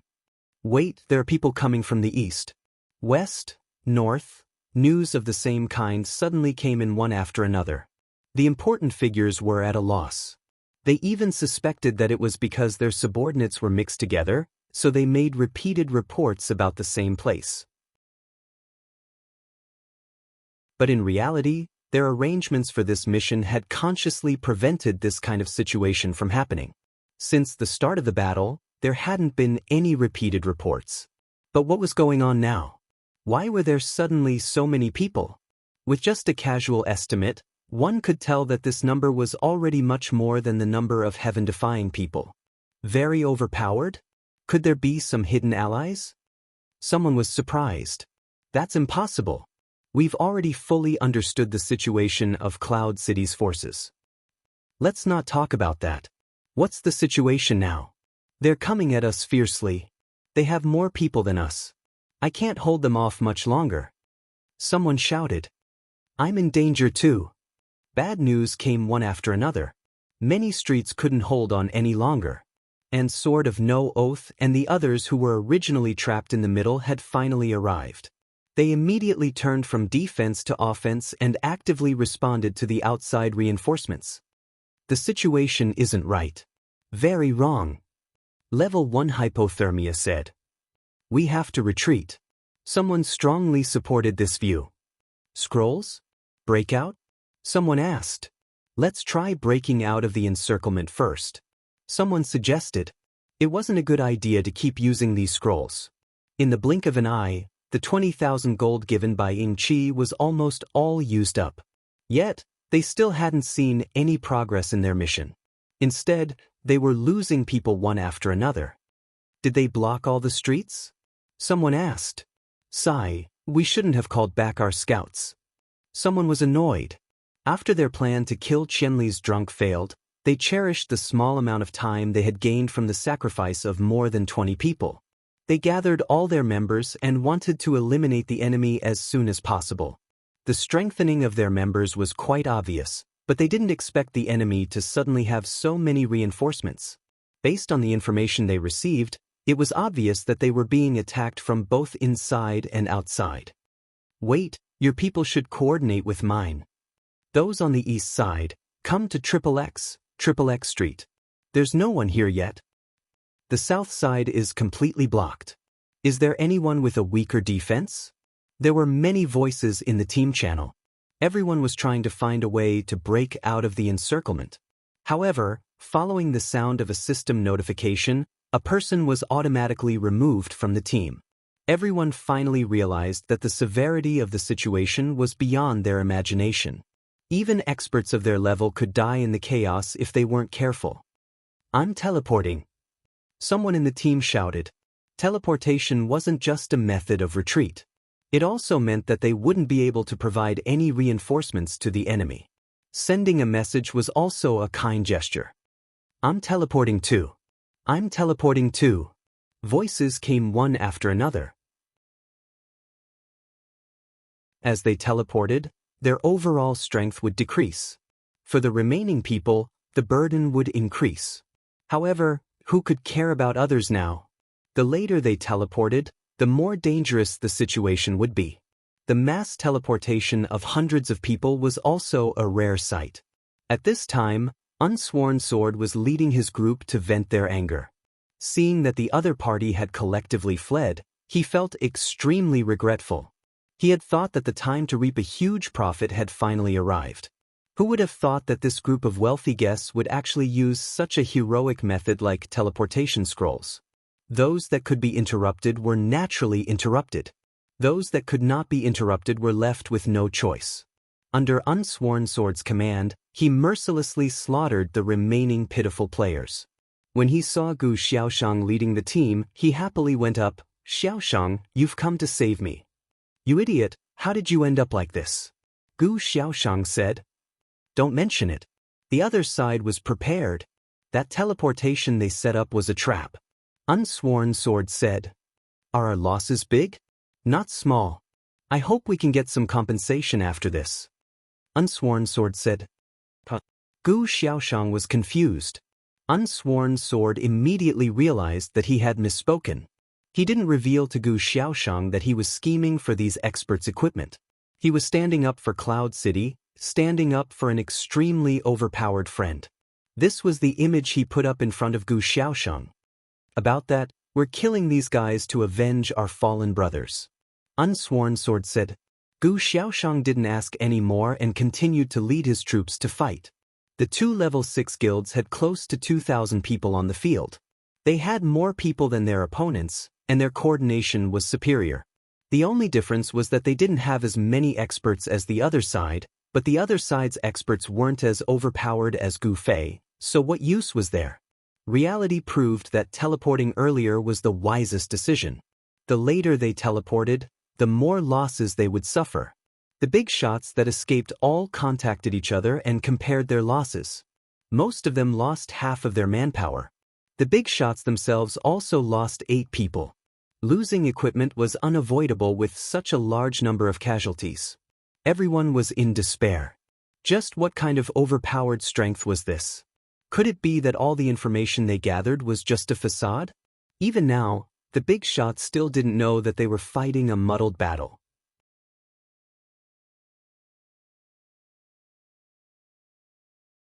Chapter 898. Offline. A certain big shot sent a private message. He felt that it was time for everyone to discuss this offline.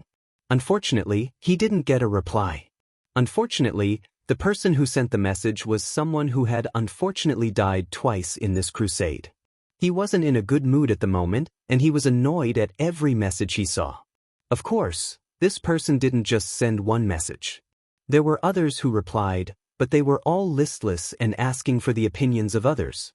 Out of the 31 people, half of them weren't in the mood for some stupid offline meeting. Another person was still on the way, and the last person couldn't be contacted. It was their original commander, who had been forcefully cut off by the system.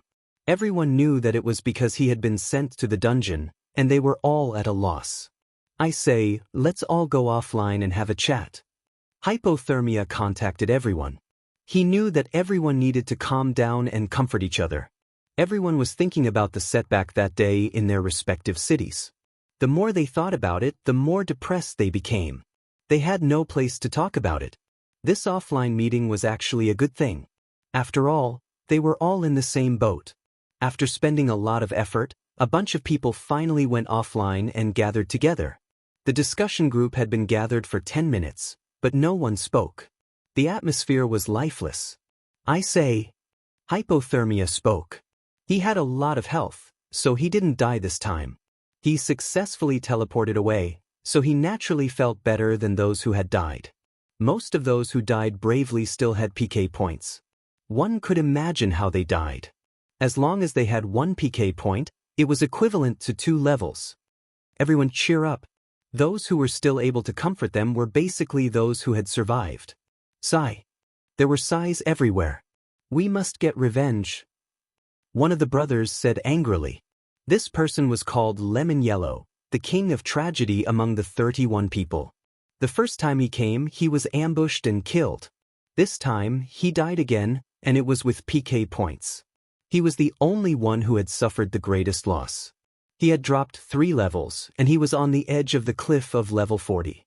If he loosened his fingers, he would fall off completely. Of course, if we don't make a name for ourselves, we won't be able to explain it to our brothers.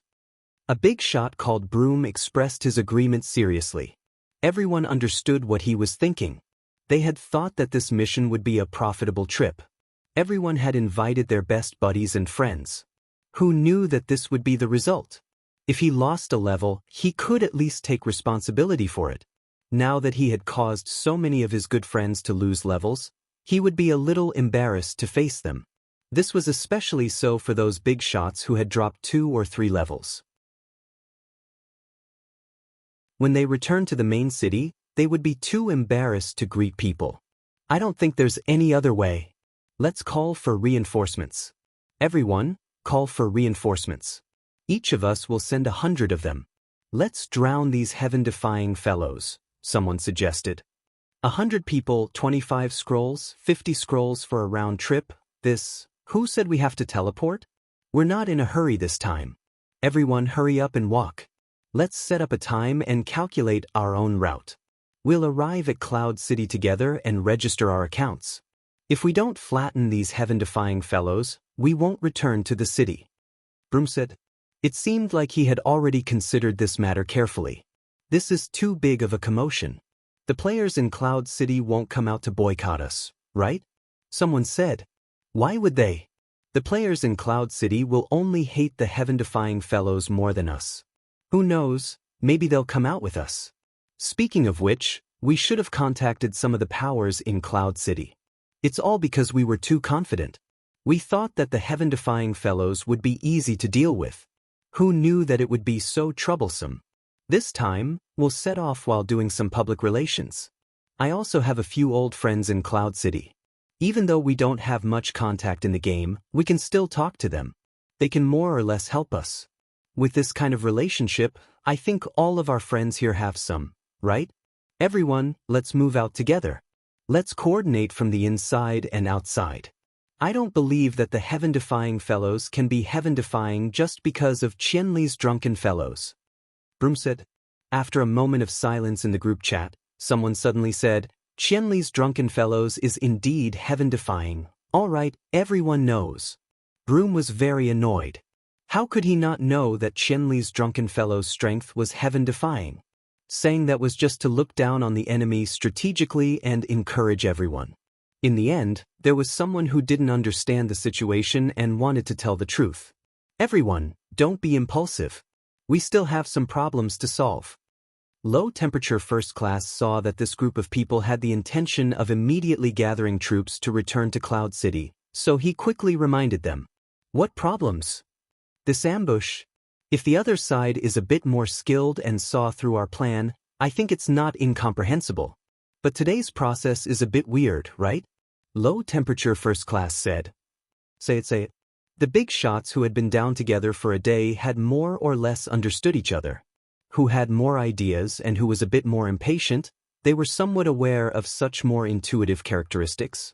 Low-temperature first class was obviously the more meticulous one and had more ideas. From the other side's posture of being surrounded and waiting for reinforcements, it's obvious that they didn't see through our plan. Otherwise, they wouldn't be so passive. Does anyone have any objections to this? Low-temperature first class said. No objections. Everyone said. Then after this, very defying fellows gathered in such a short period of time. I think there are about 2,000 people. This is very different from the background of very defying fellows that we know of. Has anyone not thought of this? Low-temperature first class said. Everyone immediately fell silent. It was such an obvious question, but no one had thought about it. If our judgment was wrong, then to what extent? This time, very defying fellows could gather 2,000 people. What about next time? Will it be 4,000, 6,000, or even 8,000? Is very defying fellows' foundation in Cloud City really as shallow as we thought? Right now, each of us has 100 people. Even if we gather all 3,000 people, we have already seen very defying fellows use almost 2,000 people. Just now, someone suggested to find people from Cloud City to coordinate from the inside and outside. Can anyone find someone that is absolutely reliable? Even the act of buying scrolls from Cloud Ting Studio became a loophole that very defying fellows exploited. Will our action of coordinating from the inside and outside be used by very defying fellows as well? Low Temperature said all this in one breath, waiting for the audience in the discussion group to give some reaction. This is indeed a big problem. Comrade Broom finally realized that he had not considered the problem thoroughly. Even if we have seen all of very defying fellows, there are still 2,000 people. I see that they are very skilled in coordination. Even if each of us brings 100 people, this temporary 3,000 people may not be a match for the other 2,000 people. Not to mention their familiarity with the terrain. The more people there are in a group battle, the more they will rely on the terrain. In the end, is there really nothing we can do about very defying fellows?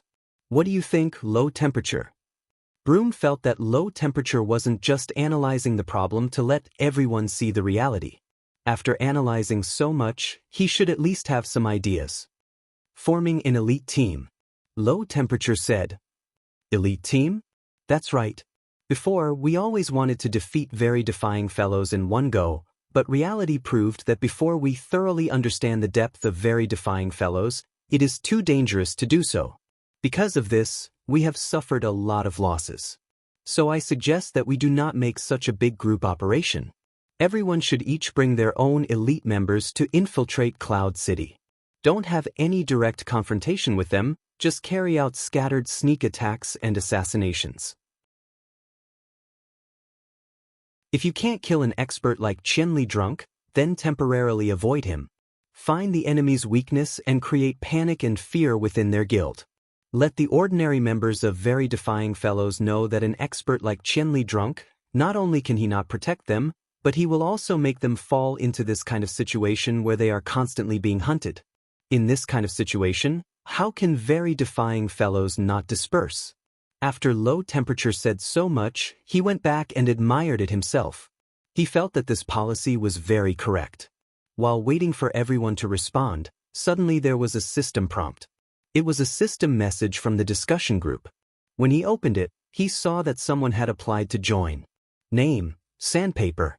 Low Temperature was startled. This discussion group was set up when Feng Shuang was still in prison.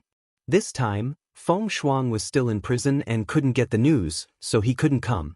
In the end, this Sandpaper completed his long journey while everyone was executing the plan to beat him at his own game. Of course, this guy also received the group number that Feng Shuang sent to everyone when he created the discussion group. When he arrived in Cloud City, he found that everyone was offline, so he went offline to create this discussion group. When the sand printing paper was placed in a low temperature, all the important figures were startled. They had almost forgotten about this person. When they were being tossed and turned back and forth, this guy didn't change his original intention of walking to Cloud City. Now, he had finally reached the city? The important people obviously didn't like this guy. When they saw him enter, no one took the initiative to greet him. Hi, brothers. Sandpaper took the initiative to greet everyone. Low Temperature seemed to be in charge of the group now. Seeing that no one was paying attention to Sandpaper, he had to go and greet him. You're finally here? Yes, I'm here. What about you guys? Sandpaper asked. Us? I already died twice when you were playing around, and dropped 3 levels. Lemon Yellow said angrily. Yo, who's so cruel? Is it Qianli Drunk? Sandpaper asked. His words were neither fish nor fowl, making people feel that he was making sarcastic remarks.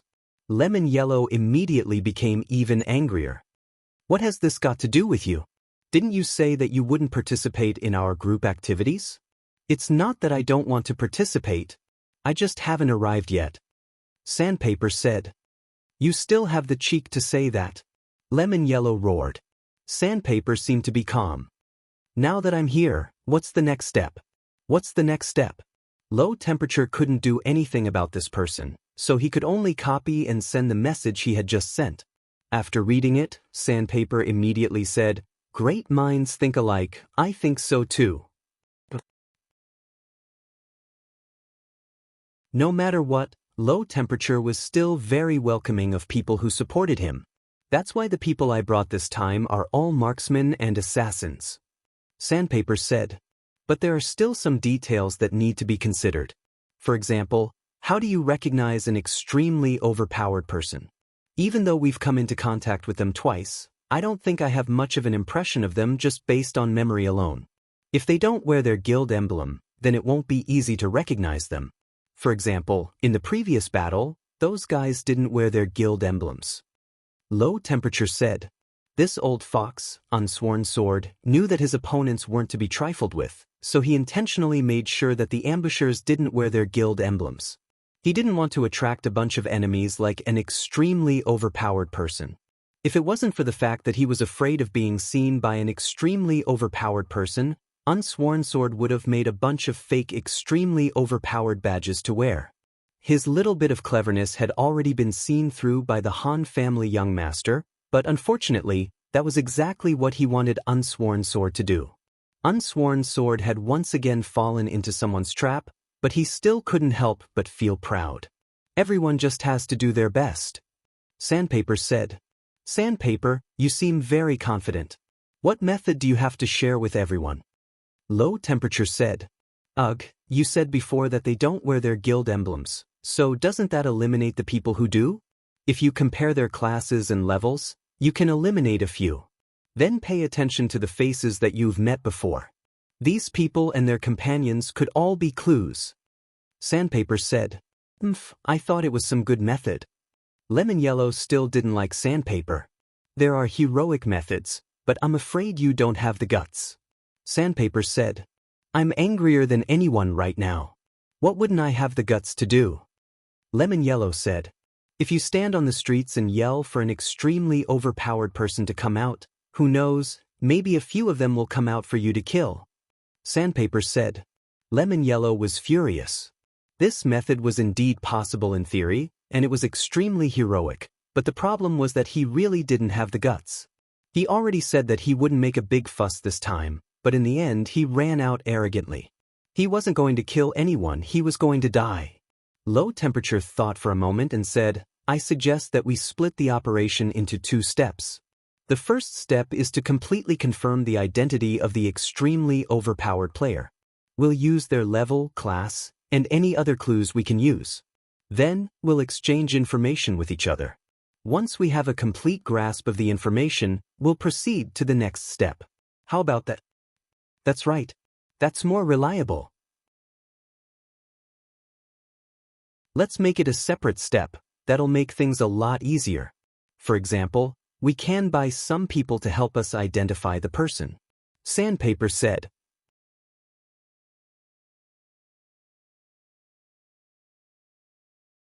Chapter 899. Spend money to buy people? Everyone was startled when they heard this suggestion. It was something they hadn't thought of yet.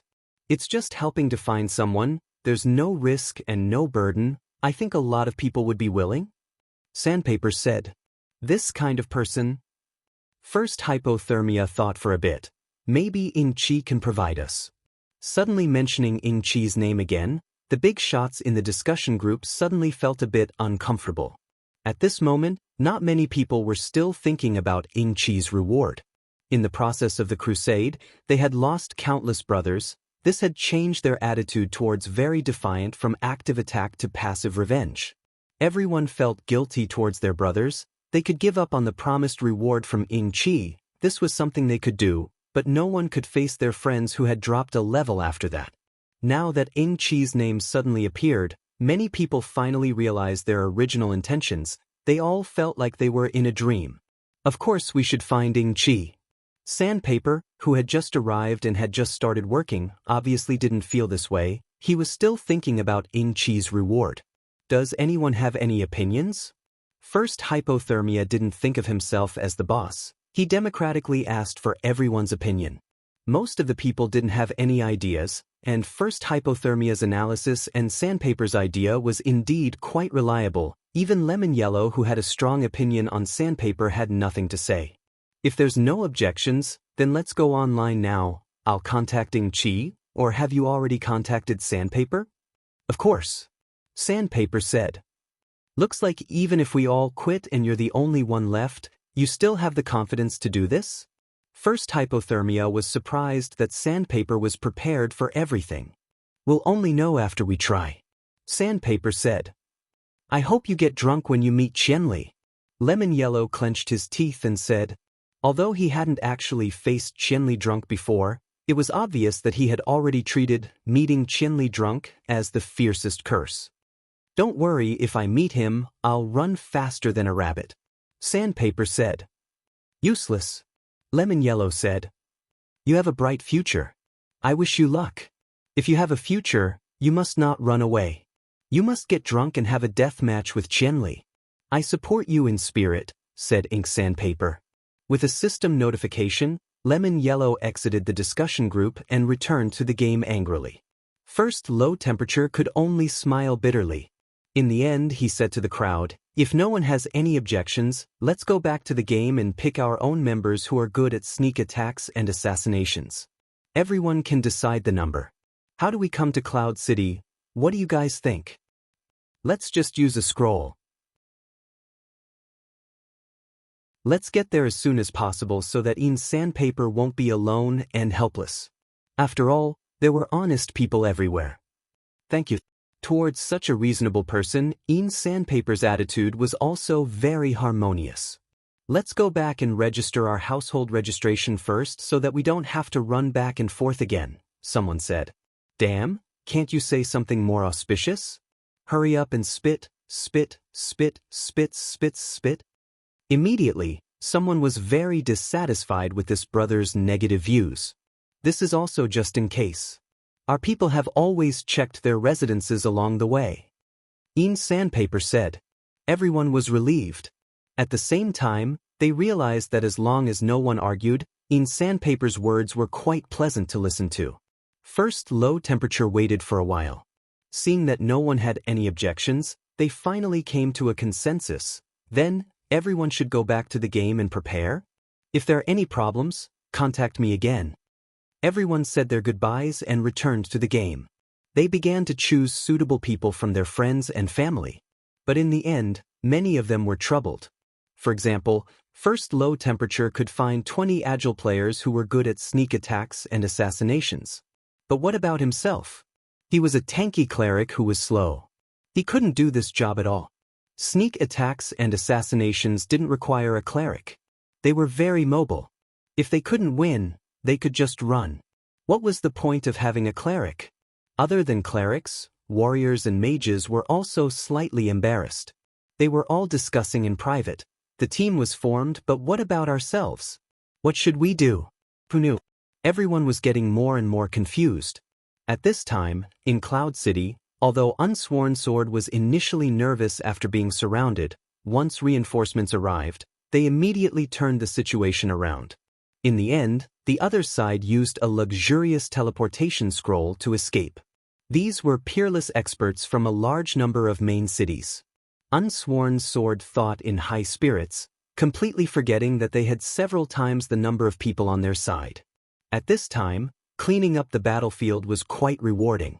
They also had to get rid of some people who were sneakily stuffing items into their pockets during the battle. Such a large guild was bound to have some people like this. If no one noticed, Unsworn Sword didn't have the time to care. At this moment, Unsworn Sword was grinning from ear to ear as he listened to his guild members bragging about the items they had picked up in the guild channel. He couldn't help but praise the other party's selfless spirit and look forward to receiving more such visitors. Guild leader, look at this. At this time, someone sent the information of a piece of equipment. It was a two-handed greatsword that could be said to be the current top level. Unsworn Sword nodded. Good. Very good. The more of these things, the better. Very overpowered people have arrived. At this time, someone sent a message to Unsworn Sword. I'll go over. You calculate the dropped equipment and the people who died this time. We'll split it later. Unsworn Sword said. Reflection Years nodded. Guilds had their own way of dividing the loot in this kind of collective operation. After operating for so long, they naturally had a system that the guild members believed in. Guild leader Unsworn, how is it? Sword Demon, Han family young master, brother Yu, and other very overpowered core players greeted Unsworn Sword with a tone of sympathy. Unsworn Sword had long since put away the wretched smile on his face after obtaining a large pile of equipment. Instead, he put on a righteous look and said, they want to cause trouble in our Cloud City? How can I let them get away with it? Everyone, don't worry, we've already killed them all. You didn't see how miserable they looked when they escaped. They were all using teleportation scrolls. Using teleportation scrolls to escape was indeed a sign of a dangerous situation. With how expensive these things were, players wouldn't be willing to use them unless they saw a 100% chance of losing a level. Of course, people like Gu Fei and the others who had already become rich were different. They were tycoons, not commoners, and definitely not poor people. Did you encounter any trouble? Han family young master smiled. Everyone was looking forward to Unsworn Sword's next performance. Trouble? There was a bit. The Han family brothers. The other side seems to have a bit of intelligence. They've already seen through you guys and know their teleportation location.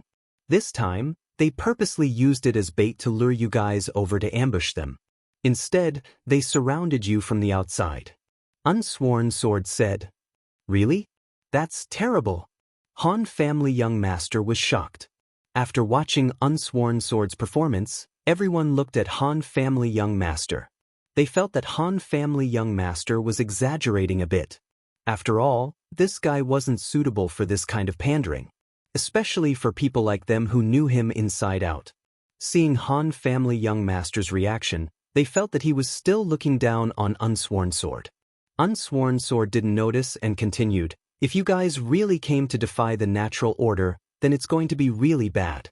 I saw that the other side had 800, no, maybe 1,000 people. They surrounded us so tightly that not even a drop of water could pass through. How many people did Unsworn Sword bring? Han family young master asked. Around 200 people? Ugh, but we reigning 4Cs has a deep foundation.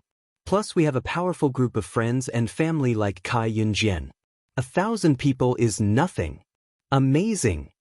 Han family young master nodded. Amazing, amazing. The surrounding people all agreed. Even the reigning 4Cs players next to Unsworn Sword were impressed. Look at our guild leader's spirit. He just casually added another 400 people without even blinking an eye. But guild leader Unsworn, don't be careless. The other side is a group of desperados who don't care about levels. I think they might make a comeback. Han family young master said. I'm waiting for them to come again. Today's battle, I'm still not satisfied enough. Unsworn Sword slung the great sword in his hand over his shoulder. I only killed 8 people. 8 people, that's a lot, right? Han family young master said. You're a guild leader, so you have to lead by example. Unsworn Sword's heroic spirit soared to the sky. Then there's something I have to tell you. Han family young master said. Speak. Unsworn Sword's one word showed his decisive demeanor. Qianli Drunk just killed 29 PK points, and he's currently washing his PK points. His habit is to start from the highest PK points wanted mission. Han family young master said. Is that so? Unsworn Sword's smile was already stiff. That's why I always say, Qianli that boss sword demon. What is that? What? Sword demon was finally unkind for once. Private chat, let's talk in private. Unsworn Sword quickly pulled sword demon to the side. Everyone snickered. Everyone knew what he was going to say. Of course, he was going to ask the kind and easygoing sword demon to help him ask for a favor, so that Qianli would be lenient when washing his PK points.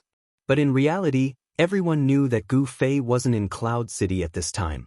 With this business trip, wouldn't he be able to wash his PK points back in the outer city? The Han family's young master just wanted to see the sword of no oath suffer. Looking at Unsworn Sword dragging sword demon and whispering to each other, Han family young master looked back at Brother Yu. How's your side? I've found everything that can be found. I've already sent it to Qianli. Brother Yu said. The other side won't fight us head-on. They'll probably use some tricks like sneak attacks and assassinations to kill time. But this time, we're one step faster. These idiots, they're not good. Han Family Young Master shook his head. You're tuning in to the Passion Pages YouTube channel. We're so grateful for your support, and don't forget to subscribe to join us on this incredible journey through captivating stories. Your generosity through donations truly makes a world of difference, as it's the primary source of revenue that allows me to expand and enhance this channel for you. Thank you from the bottom of my heart for being a part of this adventure.